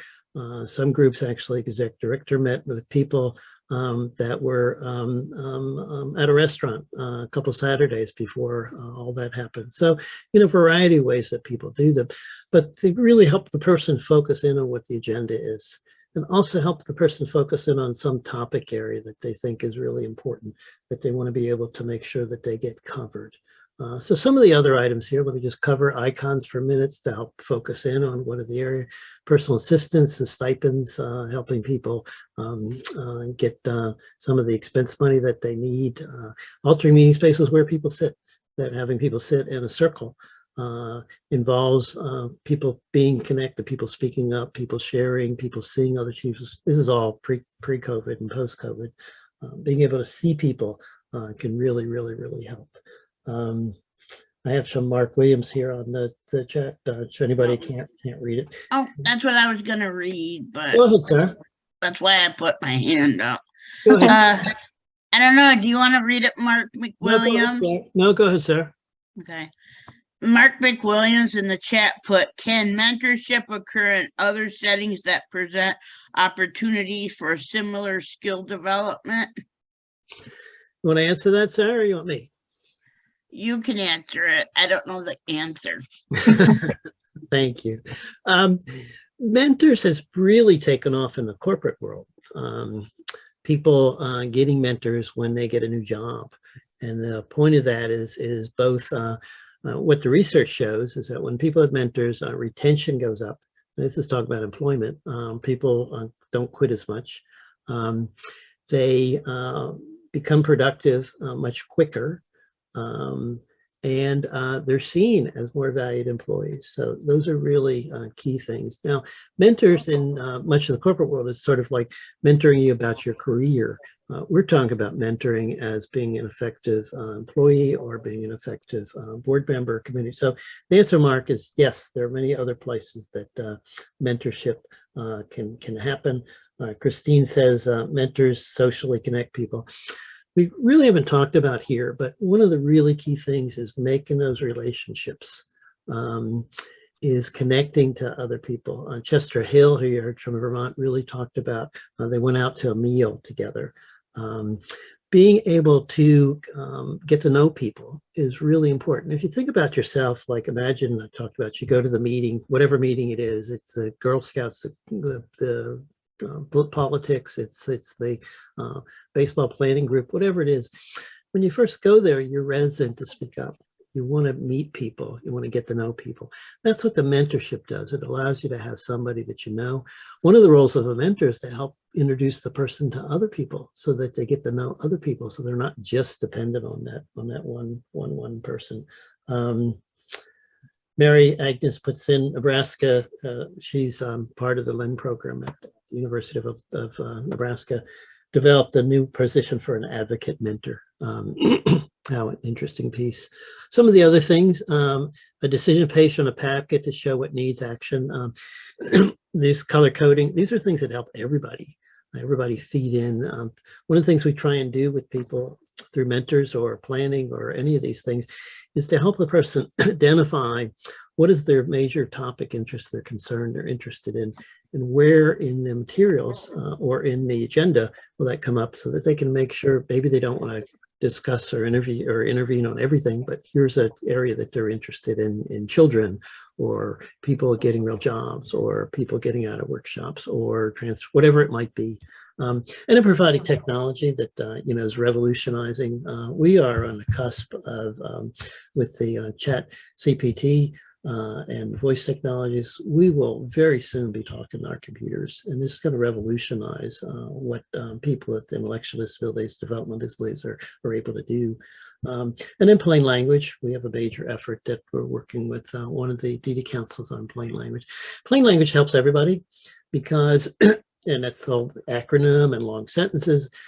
Few people who are not to say, we're going to hold up their hand and say, I can't read well, I couldn't understand it, as gobbledygook. But in fact, this affects many, many, many, many people. So with that, we're going to go back to our second breakout room. We're going to do 8. And we're going to talk about what supports does the CAC provide currently? What other supports could they provide? So what else might the CAC's doing a lot of supports. We know that you're paying for people. You're helping people go over the materials. There's a whole slew of things that the CAC does already. What else might the CAC do to support people, to strengthen people, to help people be more effective members, to get people involved more? So with that, Sarah's using her phone here, or technology. Good job. The caption. I just took a picture of the question. Good job. Sarah's teaching us technology.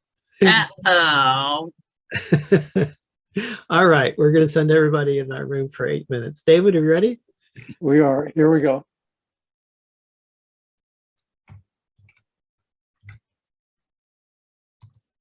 Hello, everybody. Let's just give us a minute to get everybody back in our room here together. Hello. Hello, Sarah. Hello, everybody else. This was the group I was in. This is great. Welcome back, everybody. We're delighted to have everybody. And I think we got everybody back together again. This is just great. So we're winding ourselves up here. We're happy people got the opportunity and the sharing that people are doing. So here are some of the next steps, and CAC has certainly done this. Make a commitment to more fully support people.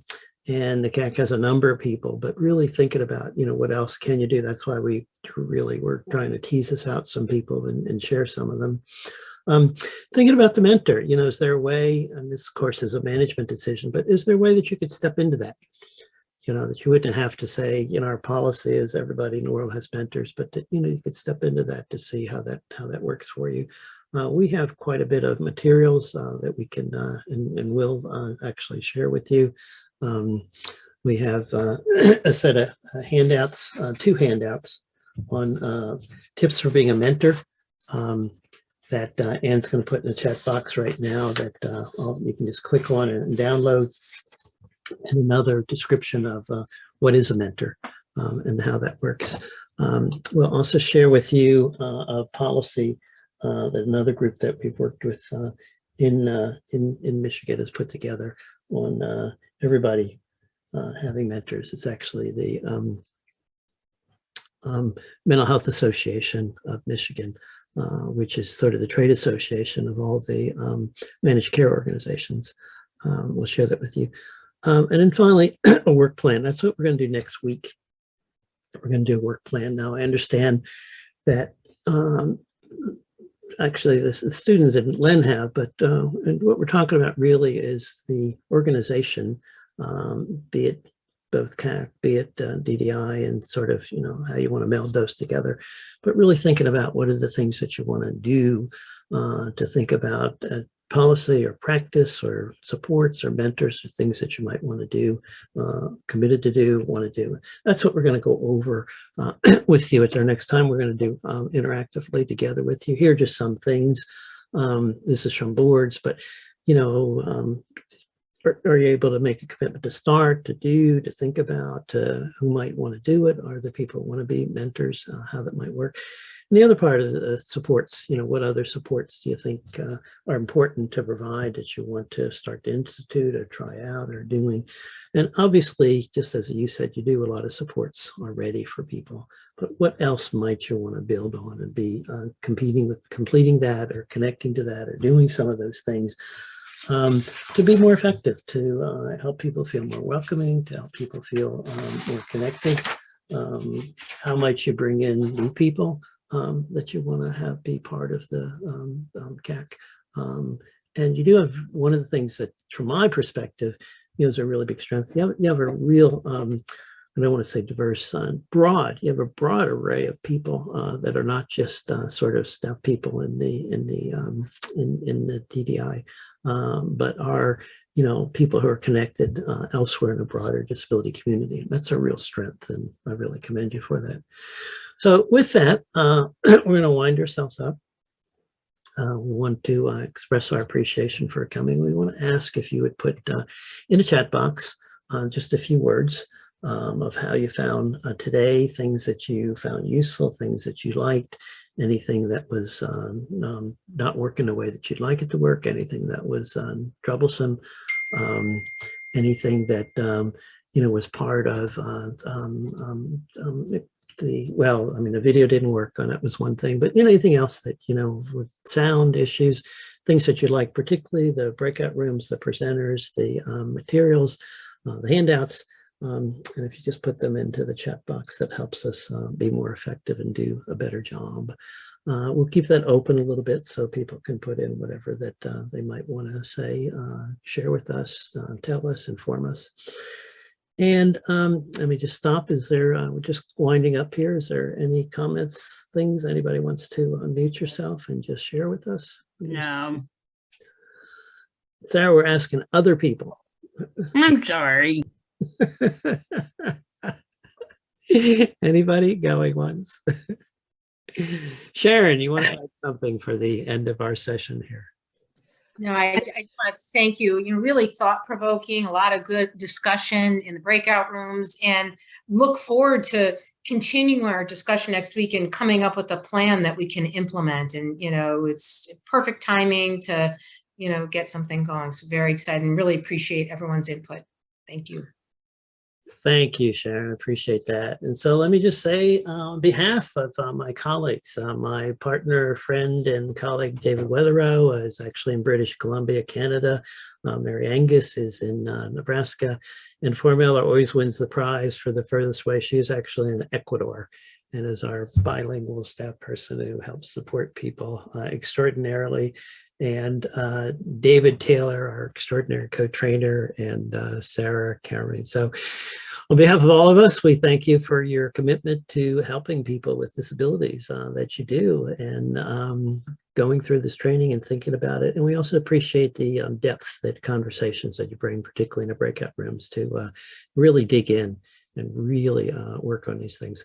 So with all that, we will see you next week, same time, same channel, and we look forward to it. That'll be our final close out of coming up with a plan. So bye-bye, everybody.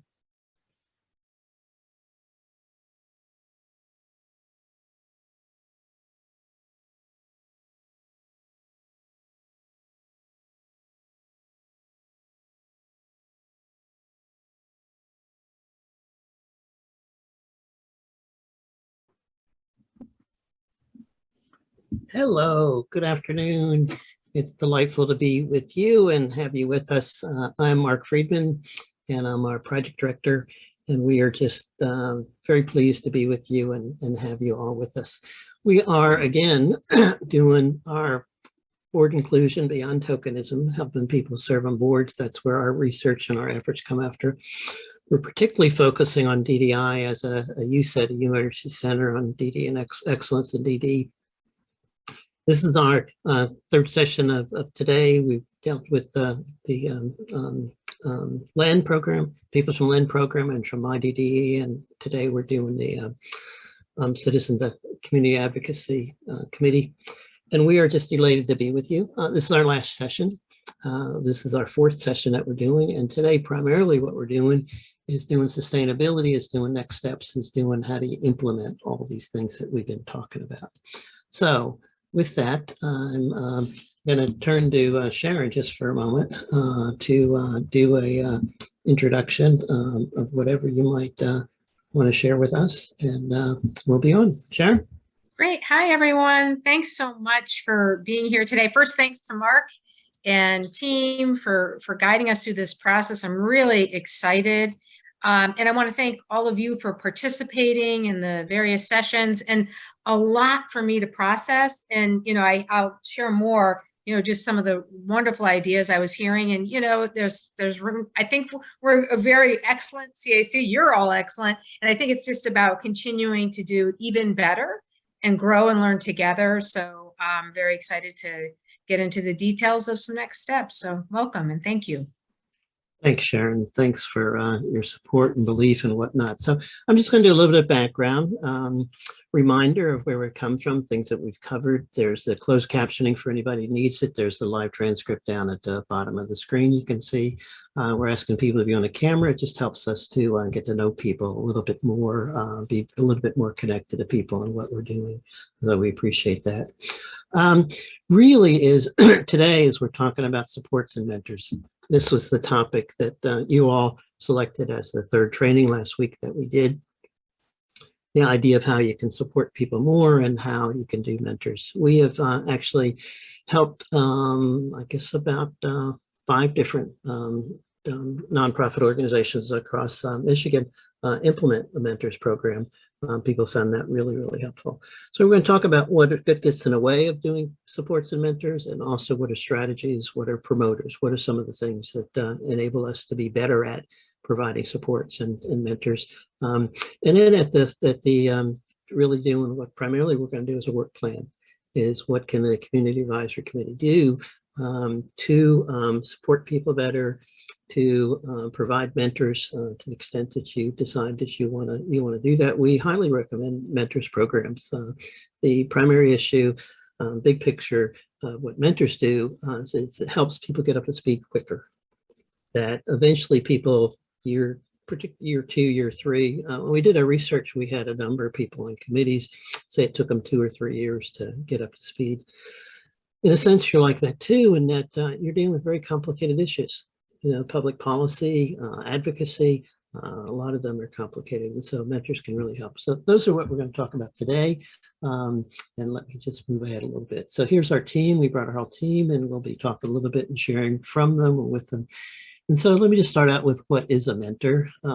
We don't need to read the whole screen, but just mentor helps the person understand the issue, helps the person feel more confident, helps the person have somebody that they can go to share their questions or concerns, their worries. All of us know when you first go to a group, a meeting, the Glee Club, whatever it is, you're not the first one usually to speak up, or you're sitting in the back of the room. And what can we do to overcome that? What can we do to get people to make those involvements, make those contributions, make those commitments quicker, sooner, and easier for everybody? So those are some of the things that mentors do and the benefits of mentors. And we wanted to ask just David for a moment, except I think we lost David. Yep, we lost David. So Sarah, can you share a little bit about how mentors have helped people? You've had people when you're on the ARC board, when you're different committees and group notes, that people helping you have been helpful. Sarah? Who, me? Yes, sir. Well, I know at the boards that I sit on, because I'm not a pure mentor myself, but I know with some of the boards that I have sat on before in the past, like the ARC board, I know, and the ISK board, that's my local CMH board. I know I could schedule a time if there was something I didn't understand in the meeting materials. I could schedule an appointment and go in and talk to them ahead of time before the board meeting. Thanks, sir. And those are some of the things that people can do that find helpful and are helpful for people trying to be more effective. So what gets in the way? What are some of the barriers that people have when they're trying to be an effective board member? You see a quote here from Peter Burns, who's the executive director of the ARC of US. We showed you a video in one of the sessions that we did of including people, helping people to have an impact on the organization. Some of the things on a list here, not having mentors, mentors knowing how to be effective, transportation, management resistance, which obviously you don't have, but there frequently is resistance from other people on groups and committees and boards and public policy. A lot of times saying, oh, that person can't do it, the low expectations that really get in the way of people being concerned, and not giving people the chance, not giving people. So the whole point of mentors is that people can do things with support and help that they maybe couldn't have done others. And we all know that. Mentors is a structure, it's a formal way that helps. One of the problems is when we've worked with the boards, frequently the boards, we worked with I guess 6 of the community mental health centers in Michigan, the big operations that oversee thousands of people. And what the board of directors generally would say, oh, we would do that if the person asked. And the point that we're making, what mentors does is it's something, it's a structure that puts in place. The person doesn't have to ask for some special dispensation, some special reimbursement, some special anything, that it's there, that support is there as a matter of course. So those are some of the things that get in the way. What are some of the things that promote and help people? So having a mentor, we recommend that mentors be part of the group, not be a staff person or someone outside, but there are different ways that people do that. Getting materials in advance, color coding, there are ways that support help. The mentors piece, particularly someone that person can go to. You heard Sarah talk about, being able to have someone who she can go to is her regular person that she can. Another piece around mentors is just trust, is building up that trust. That can sometimes take time to have somebody that you have faith in, have trust in. So What are we going to do now? We're going to do a work plan, which is really thinking about what are some of the things that we can do, that you can do to better support people.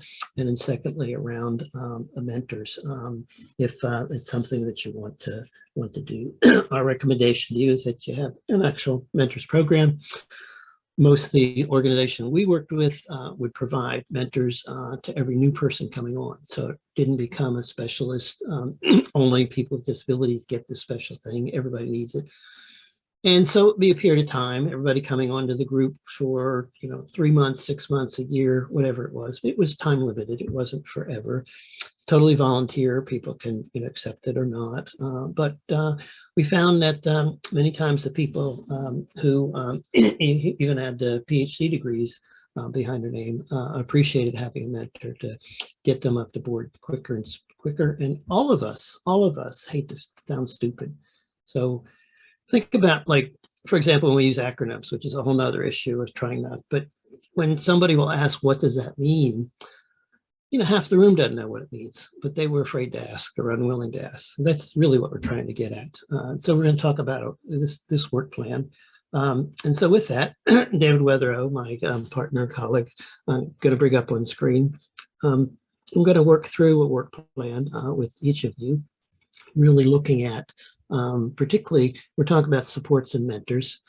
And so what are some of the individual supports that you provide or thinking of providing, or you would like to have provided to yourself? And then around the mentors themselves. And I have from Sharon in the chat box, or anybody who can't see it. I'm just quoting Sharon here. I want everyone to know we will make sure to have an orientation updated CAC handbook and around share in advance of any mentoring. So the mentoring is something for you to think about, but we're going to open up the floor to really think about what are some of the things that you all are doing or thinking about or want to do or would like to do or thought of doing and could do. So we're going to do a round robin and we're just going to we're going to put Chris on the spot. We're going to go Chris, Emily, Angela, Luann, Mark, Elizabeth. And we're just going to ask some of the things, Chris, and we appreciate you being willing to be unstuck here, but some of the things that you're thinking about or could, that the CAC could provide more support to people, that you think a mentors program might be helpful, that you see mentors, ways that the supports that you might provide or things that you see useful, any of those things in those areas, just to get us started, if you would, about some of the things that you think providing supports to people, it could be done with the CAC. Chris? So I think we need a list of volunteer mentors, and also the option of mentoring virtually, if that works for the individual that needs to be mentored.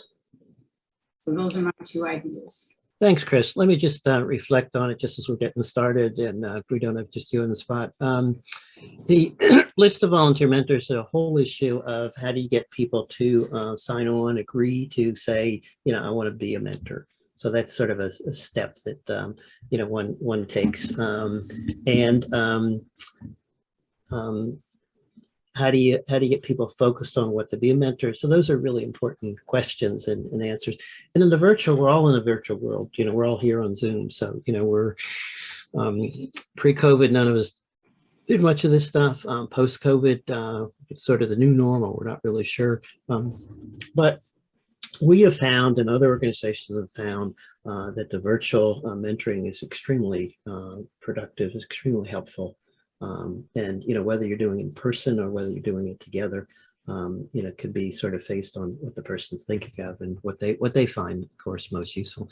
Of course, it's easier to get connected up with people virtually, but it's the issue of doing it more so than where the place is. In the organizations that we, as we said to you in our research, we did 270 organizations across the country. We did almost every DD council, almost every university center in the country, the ARCs and UCPs and other. And what we found was that we've come to conclude the most effective, is the mentoring. But people would have gatherings. People might have, they might meet before a meeting. groups that have meetings that come together, kind of like have to travel that evening. They might meet. They might meet an hour before it. Might be a telephone call. It certainly could be Zoom meetings. We found some that would have break bread together. Go to Starbucks and have coffee. But it's really the doing of it more than the specifics. So, Chris, thanks for your question. Emily, what are you thinking about supports or mentors? I have to be honest, Mark. I'm not quite sure. I'm It's newer fine. to joining the CAC, so I think I'm most interested to hear what people who've been, with the CAC for a while, what their input is on that. Maybe cycle back to me. I'm Okay. not sure. Okay, we will come back to you. Don't let me forget. Okay. Don't let me forget you. Luann.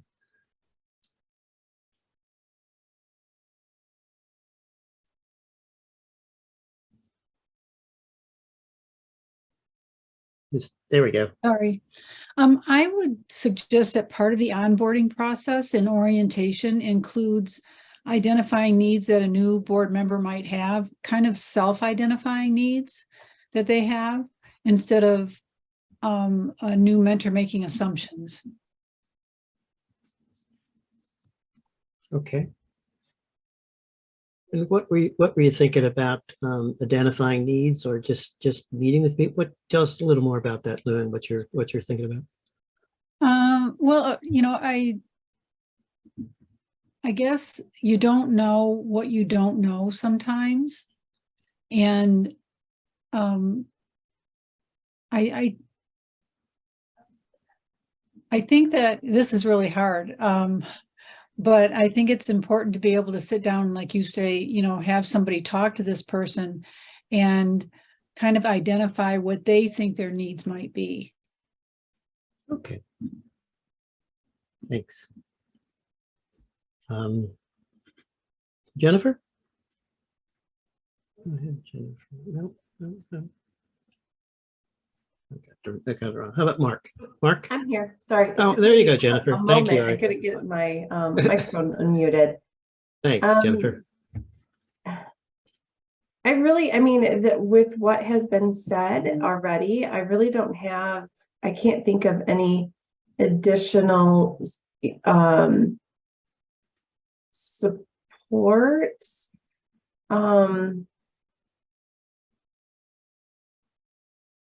Maybe I could think, when I joined the group, because I almost feel like I'm just out there, because I'm with Voc Rehab and trying to put everything together, the goals of the group and how I could support individuals who may be wanting to know more about the group or supporting even to what MRS is.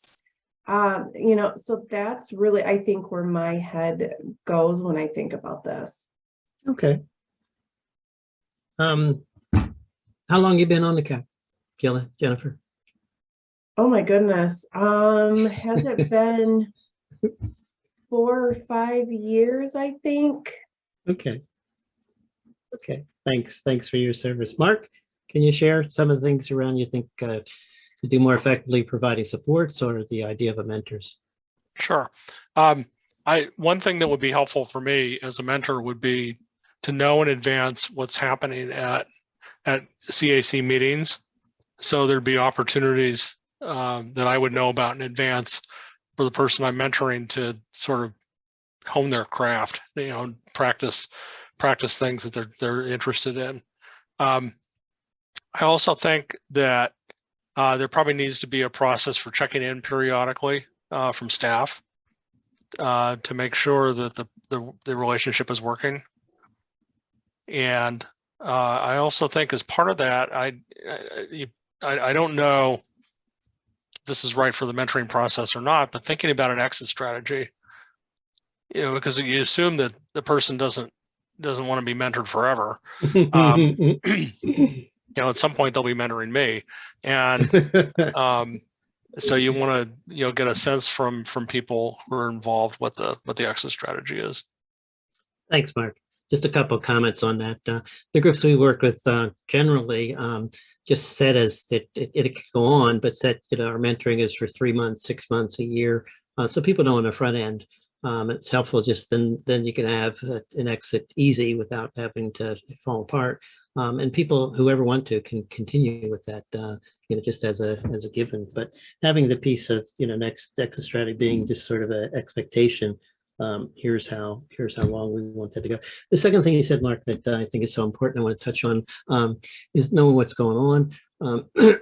Frequently, the content of the immediate mentoring is a meeting coming up, which has to do with the meeting agenda and has to do with meeting logistics or meeting materials. So they really get to be concrete things. And that's what we find mentoring works best, when it's something really concrete. So the person either calls up and or meets or you have a regular meeting or however it works and says, Mark, I'm stuck on this. Or it happens the other way. The mentor person calls up and says, oh, did you get the materials? Were you able to unpack them? Or, we're going to have a meeting on Wednesday and we want to go over what the agenda is. So those are kind of the things, but you find it most successful when it's concrete, and committee.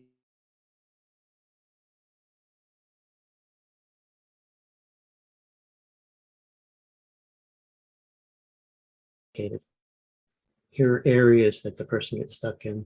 And the other thing we found really helpful is helping the person with disabilities to identify where are the areas that they're really interested in.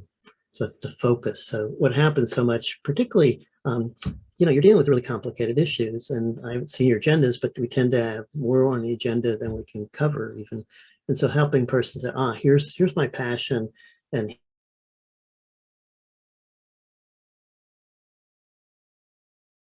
around people getting out of workshops or transportation or whatever it is. And so helping person, okay, here's where that issue is going to come up and here's where you can make an impact. So those are some of the things that mentors do to really help people be part and parcel of this. Mark and I are kind of the same way. Like, I was thinking of kind of our role with is the staff to support the CAC is that we need to prepare material to facilitate the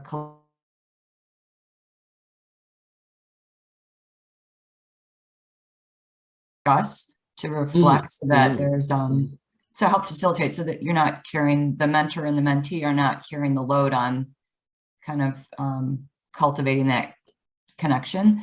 One other thing to go back to what Chris was saying, I think that question of who wants to volunteer and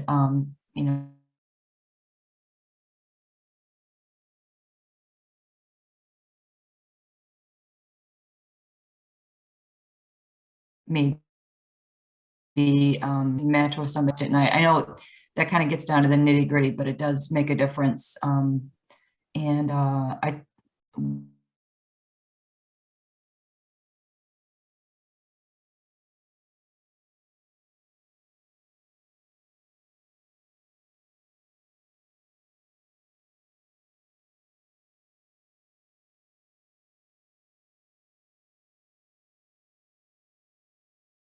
Concrete you can get,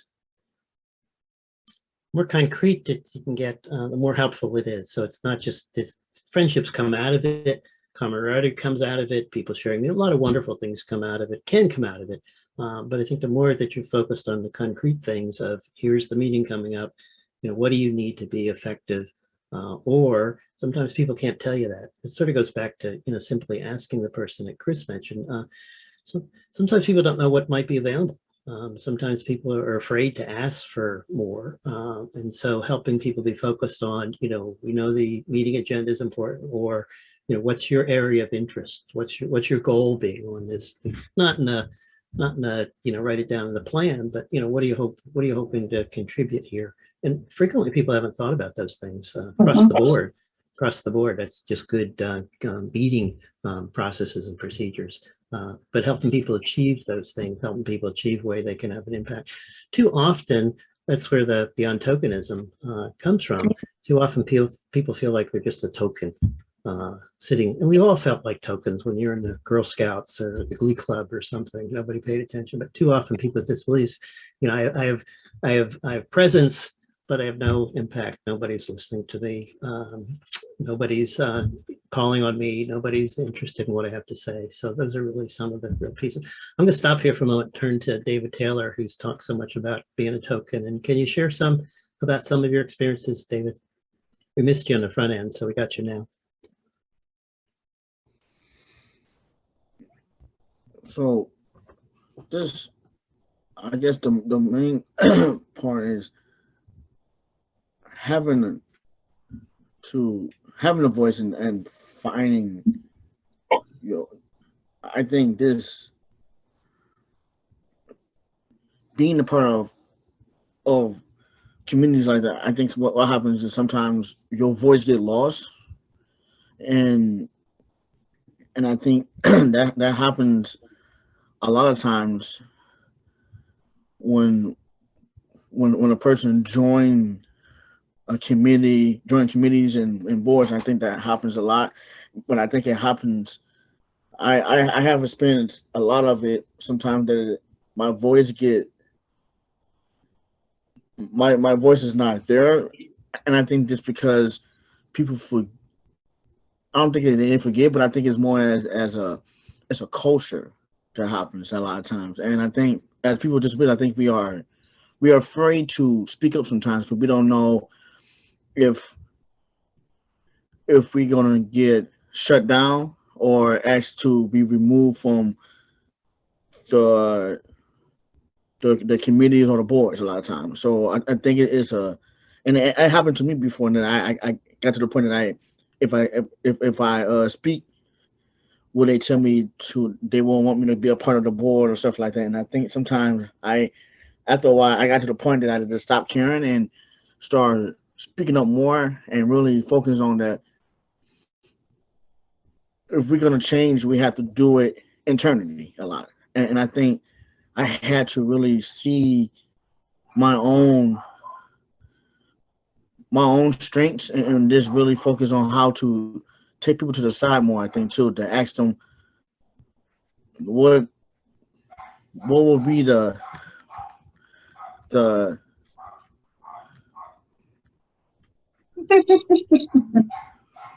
I apologize for that. Oh, we love it. We love it. To really see that if my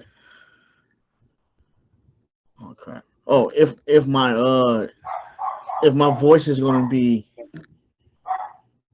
valued on this organization and board and committees. So Thanks, David. I'm going to mute you so we don't hear your dogs barking in the background here. Barbara, you joined us. Williams has his hand up. Okay, Mark, then we'll go to Barbara.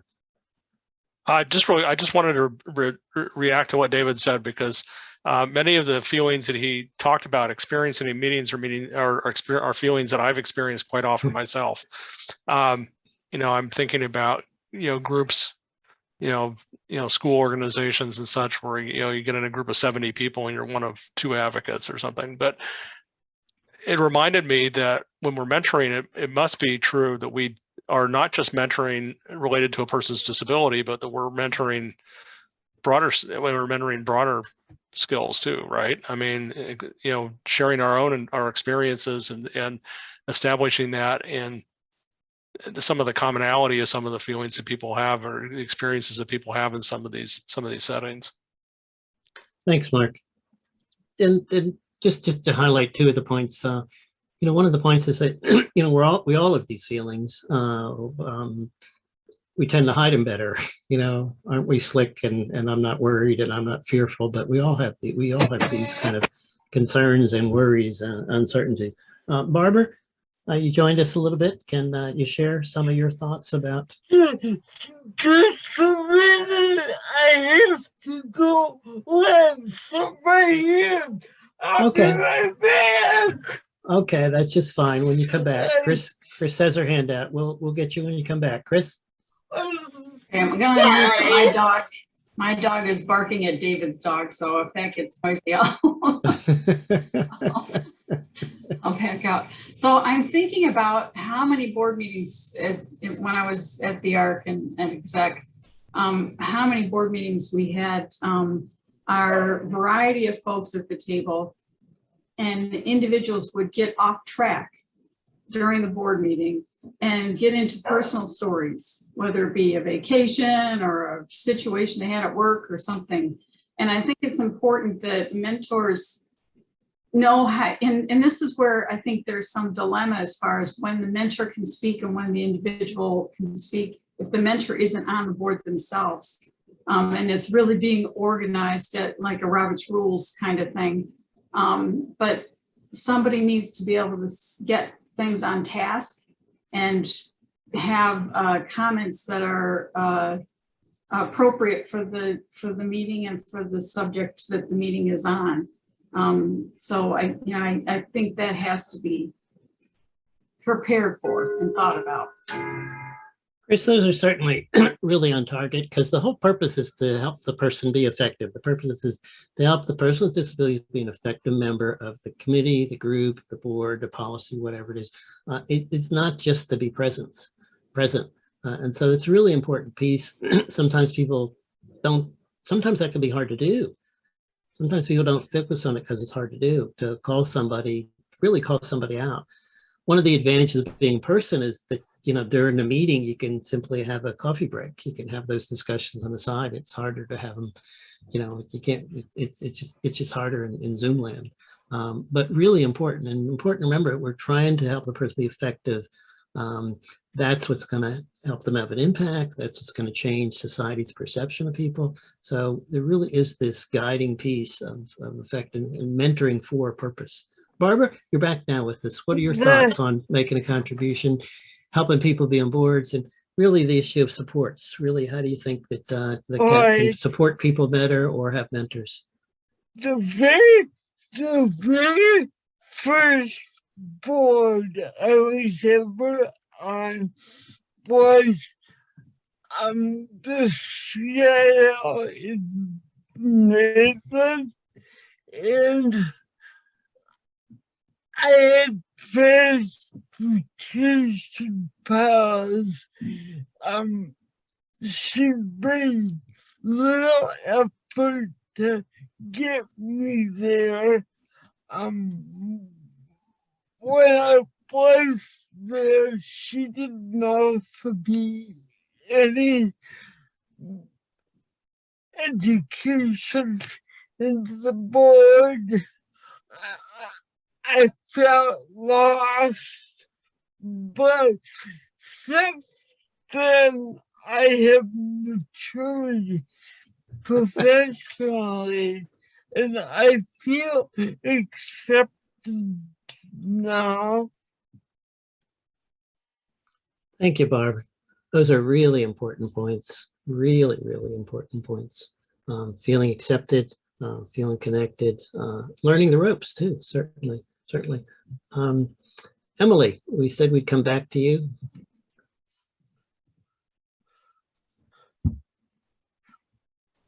Okay, sorry about that.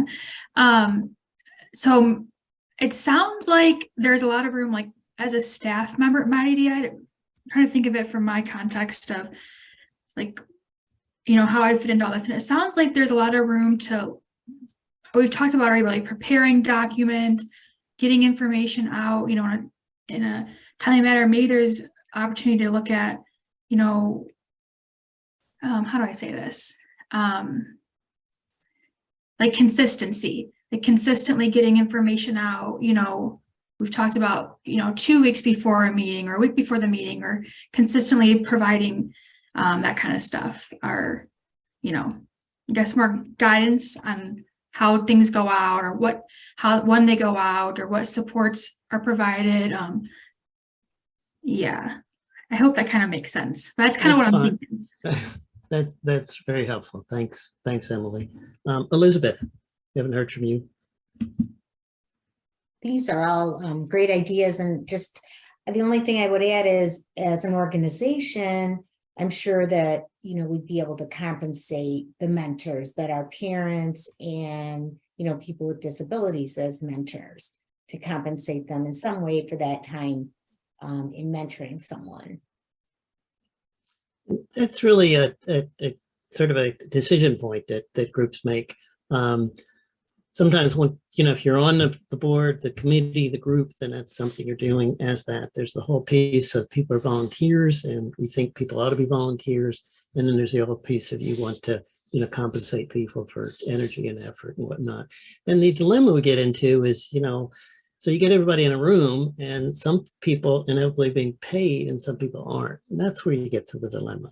So some people are on salary. I've had people say, well, I'm taking off my vacation time on salary. You're like, well, nobody else is getting income, so, what's the important part there, Elizabeth, is to do those as conscious decisions.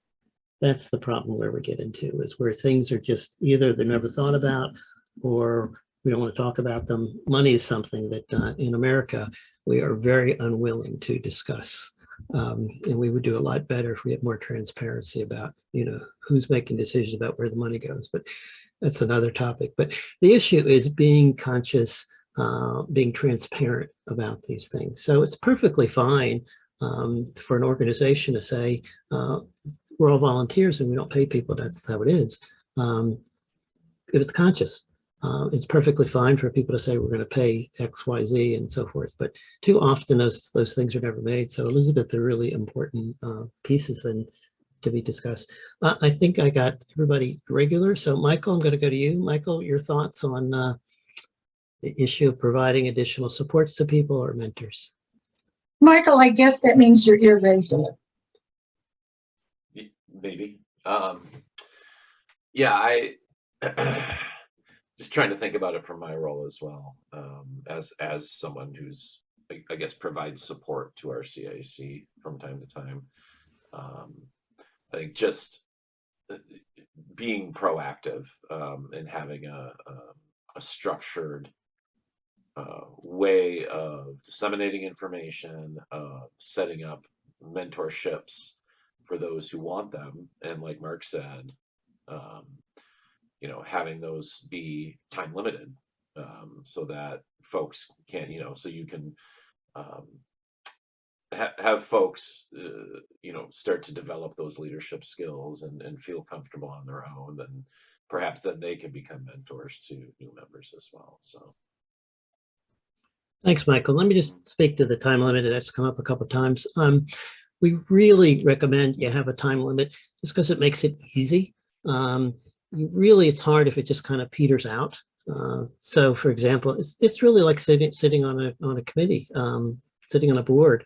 Some people said I've been on here forever.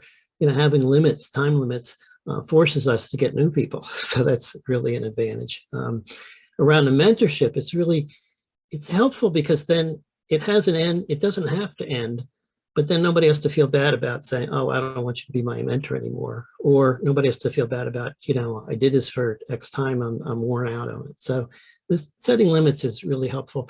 And particularly with the mentorship, it's just, it's invisible if it's X time and you just keep going. I mean, all the better. So setting that for the expectation. It also helps recruit mentors because people like to know, I'm not doing this for the rest of my life. So it's helpful in all sorts of ways. And then I think what was implicit in your point, Michael, that people don't need. We're not saying people need this forever, right? We want people to go out on their own. And as you said, finally, Michael, even serving as mentors to other people. Sharon, your thoughts? Wow, so much to think about from last week and this week. I'm going to share a few things that I've been thinking about from last week in terms of what's going into the orientation and our handbook, and I'll say what's going to be added there. So one of the things that it's really been helpful to me just to pause for a moment and reflect on what we do. Sometimes you just get in a role and you just do. And so it's been very helpful to see, where we're strong, where we can grow. And so for example, I realized currently we have 2 work groups, our Community Supports Council and our Education Council. But we have 4 core functions, and I realized that it would be nice to have representation related to the work groups for each of our 4 councils. So that was one area. We also have our new Jane Vermeulen Leadership Award. And I don't know if that'll be everybody reviewing applications or if it'll be a work group, but there are some areas now where there's some work that we can, that needs to get done and be divvied up. So there are some more concrete ways to get involved outside of our regular meetings. I'm going to definitely make sure to share all our materials in advance, at least 2 weeks in advance, including the agenda, offer a pre-meeting, make sure that the materials are in plain language and accessible.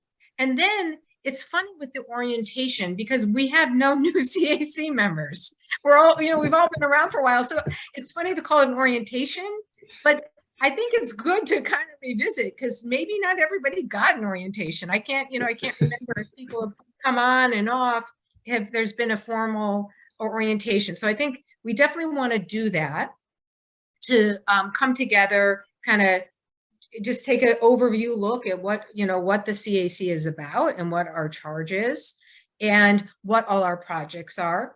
And then where I'm wondering, since we aren't new and we're talking about, I think one of the things that's going to be really important is to kind of frame what we mean by a mentor, because in our LEND program, mentor has a very specific role and there is a dynamic there. Like there's a mentor and a student.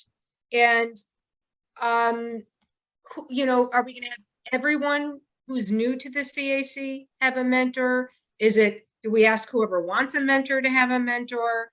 And are we mentoring for involvement on the CAC, or is there mentorship sort of your life outside of the CAC? And, I thought of when people were talking and this isn't a perfect analogy, but I don't know, when my kids were in high school, there was a program called the LINK program. And I think it took juniors and seniors in high school and it paired them with the freshmen. So they had someone who was more senior in the school, but it wasn't a formal mentorship program, but it allowed for some social connection and some of the navigating. So I think it'll be important for us to kind of frame so that when there is an exiting or a boundary of when the relationship ends, how formal do we want to make it and who gets it? Thanks, Sharon. Is there we got here David and then Sarah. David? So Sharon, I wanted to say, so I actually did that program in high school. And I was just, and it kind of helped me out when I got into the disability field. It actually helped me out being a peer mentor. And I think one of the questions that you answered, I think it wouldn't hurt to have both, I guess, the LEND and like a lot of the committees to test out the mentor thing. And I think it might help out a lot just to get people used to it. And I wanted to say that I'm actually new to the CAC actually. Thanks, David. Sarah? And also, some boards don't have mentors on them that can mentor people one-on-one. So maybe trying to get boards more, trying to get more mentors to be on more boards. Thanks, Sarah. Just a short story. I was reading Michelle Obama has a book out about her becoming President Obama's wife and their early years. It's really most interesting before he was Michelle president. Obama. Michelle, thank you, Sarah. And Michelle talks about she was set as a mentor in the law firm and that's how they met. And what made me think about it was that they had a mentorship program, and the mentorship was to help the person get up to speed and be effective quicker and make money, actually. But they had the idea that, and her job was not his boss. It was not his supervisor. It was not to be, directive in any way. It was the place that he could go to somebody, walk into her office and say, I don't know what to do about this I'm having. So these informal structures, but it was very formal. So this is sort of back to your point, Sharon, of how to have these roles. And the other point I'm trying to make is that mentorship happens in all kinds of places. It's really become popular in the corporate world as a way for people to build their career. That's really where it's thought of in the corporate world, but widely done. Chris, you have your hand up. Yeah, I'm just thinking how often mentoring is needed but wasn't asked for in my past. And so that's why I put the note out there. Could this be something that just was like provided on the spot? You could even just say, can we just take a 5-minute break, or, let's address, Chris, she needs some help with that financial issue or whatever it is we're talking about. It is hard to get people to ask for help. That's one of the issues of why having, I think, and we think, a formal mentoring program is helpful. What we find also that, once the mentorship stops, that relationship, that's frequently the person will still, maybe they're not having an ongoing, but it's the place the person can go to when they get stuck in, second year or third year down the road that you build those relationships. One of the other things, a role of a mentor is to help the person create relationships with other people. So to your point, Chris, it sort of is, both ways, but too often we know ourselves. We live in America, and America is about to be independent, and I don't need any help. I'm not going to ask anybody for help, right? So it's a dilemma, sort of, when you're trying to help people. You're trying to get people the information they need or assistance, and that's where I do think that the mentorship, while it doesn't answer all those questions, I do think it is helpful as a structure. Long ago, I got a master's degree in organization development, and one of my professors, who was, world famous, brilliant person, and he said, if you're going to bring about change, you have to have some structural change to occur. There has to be some structure that's there. Otherwise, it disappears over time. Otherwise, and you think about support circles. Why do we have support circles? Well, many people don't have somebody, so there's a reason to help bring more people into people's lives. But a lot of people have somebody who's helping them, but they're like, you're fine now, Sharon. I helped you, and you're fine. You're fine. If you need help, call me. Well, people don't want to call somebody, so that's where you got to think about this. How can you provide these supports that are going to help people be more effective? So those are some of those pieces. Any question? Did I miss anybody? Any questions? Anything else anybody wants to add? I just wanted to go back to, one of the things I'm grappling with, and I was really glad, Emily, I really appreciate your contribution to what, that staff perspective, because some of the things to participate on the CAC probably could come from staff of just making sure, like some technical kinds of things and nuts and bolts, working out transportation, things in advance of the meeting, having a pre-meeting. So sort of what are the more nuts and bolts of meeting participation? And then what is, like, how do you empower someone to get the most out of their experience on the CAC, and then to leverage their CAC experience in other settings? So are there multiple things going on here? Is it one thing? Is the mentor going to worry about the nuts and bolts and I'm just wondering, because to me, they're a little bit different. And I just want to make sure. I think there are a couple of things. I want to make the point around leadership. One of the real things that occurs as people are served is that they gain leadership skills, and they then move on to other things or do it in addition. Whenever you find, if you think about yourself, the self-advocates who are leaders in the field, David's a perfect example, Sarah's a perfect example. They started out small. They got some foot in the door. David talked about going to high school. David was in training that Angela Martin did as part of CLS way back when, of public speaking. It doesn't matter so much what it is. These are stepping stones. And so one of the things to think about that the CAC is providing, it's developing leadership of those people who are then going to do other things. And this is a bigger goal of that you said, right? This is a much bigger goal of providing advocacy. We don't think about that. So whether it's serving on a council or serving on policy or serving on the provider organization, whatever it is, that's where we're benefiting people. One of the things people say is, they say this to everybody, there's no women who want to be on our board. There's no African Americans who want it. There's no people with disabilities. We'd have them, but there's no wave. And one of the things we're trying to do here is to have this learning path. Luann. I just want to mention that, the CAC is different than a board in that we don't operate by parliamentary procedure. And I think just knowing that and knowing when you are allowed to speak up or feel free to speak up and those kinds of things, Sharon, you mentioned the nuts and bolts of the meeting.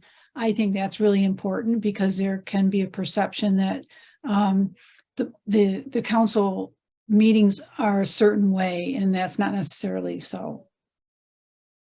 Thanks, Luann. Again, I take it back to, these are learning platforms. The CAC is in many ways maybe an ideal learning platform that you don't have quite as rigid requirements and rules and procedures to do. Which from Jennifer first, I wanted to say, what about a member spotlight at meetings, taking less than 5 minutes to explain your role on the board and how to assist others on the board, meaning how other people would get some assistance or help. Those are some of the things Sharon's mentioned, a number of how do you think about mentors. One of the ways that I think about it is that it's just one more element. It's just one more way of getting people up to speed quicker, helping people. It's not the be all and end all. It's not solving all of these issues, but it is, I think, one of the most effective ways to get people to have an impact quicker. That is pretty predictable of the outcomes. Most of these efforts are successful. I think, as Mark said, it's important to have a timeline that you're not trying. I think it's as simple. You can have whatever timeline you choose, but simple as 3 months can really benefit people to get on board quicker, to figure out what the ropes are. So, and again, they don't have to be, that everybody has to do it, or so. Sort of low-hanging fruit. How can you do this in a way that doesn't have to be, you have to hire a staff person to do all these things, right? That's one of the things we're trying to do across the board. Is I said it earlier, really is, and I'm struggling with myself. Is someone said to me, you don't have to be spectacular in everything that you're doing, right? You can focus in. And I think that's the other thing, is you can help people focus in on some of these things. So I am winding us up here. Other people want to make a comment or add? I'm going to give Mary Angus and then David a comment, because they are both highly skilled. They're doing background technical stuff, but they are both really highly skilled person. Mary is at the LEN program at the University of Nebraska and has vast experience supporting self-advocates. Mary, a few comments? Well, I was just going to mention that there are times where paying the mentor or the support person is appropriate. When you bring somebody in from outside. I've been a mentor for one of the disability rights board members here in Nebraska, and it was helpful that I wasn't on the board, which would have been perfect. But because I wasn't on the board, I knew the history. I had been on the board, knew the history, and could explain the paperwork and things like that they were getting. Another issue is sometimes the material that's got to go out to the board or the committee or what have you has just been done. A meeting of a committee might happen a week before that meeting, and it would be really short time for that to turn. Yeah. What was that? I see this. Oh, shit. Speak closer to the mic, Barbara, so we can hear you better. I am.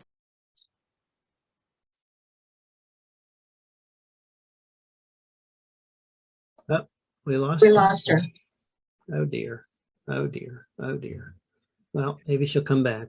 Mark, I have just I don't hope it's a quick question, but and I don't want to put anyone on the spot, but like, just of those that are on the CAC, or not on the CAC, are you feeling like, boy, I would love a mentor, even though you're not new on the CAC, or, oh, I'd love to be a mentor? That, like, I'm just trying to get a sense of the interest just generally, or maybe you need to think about it.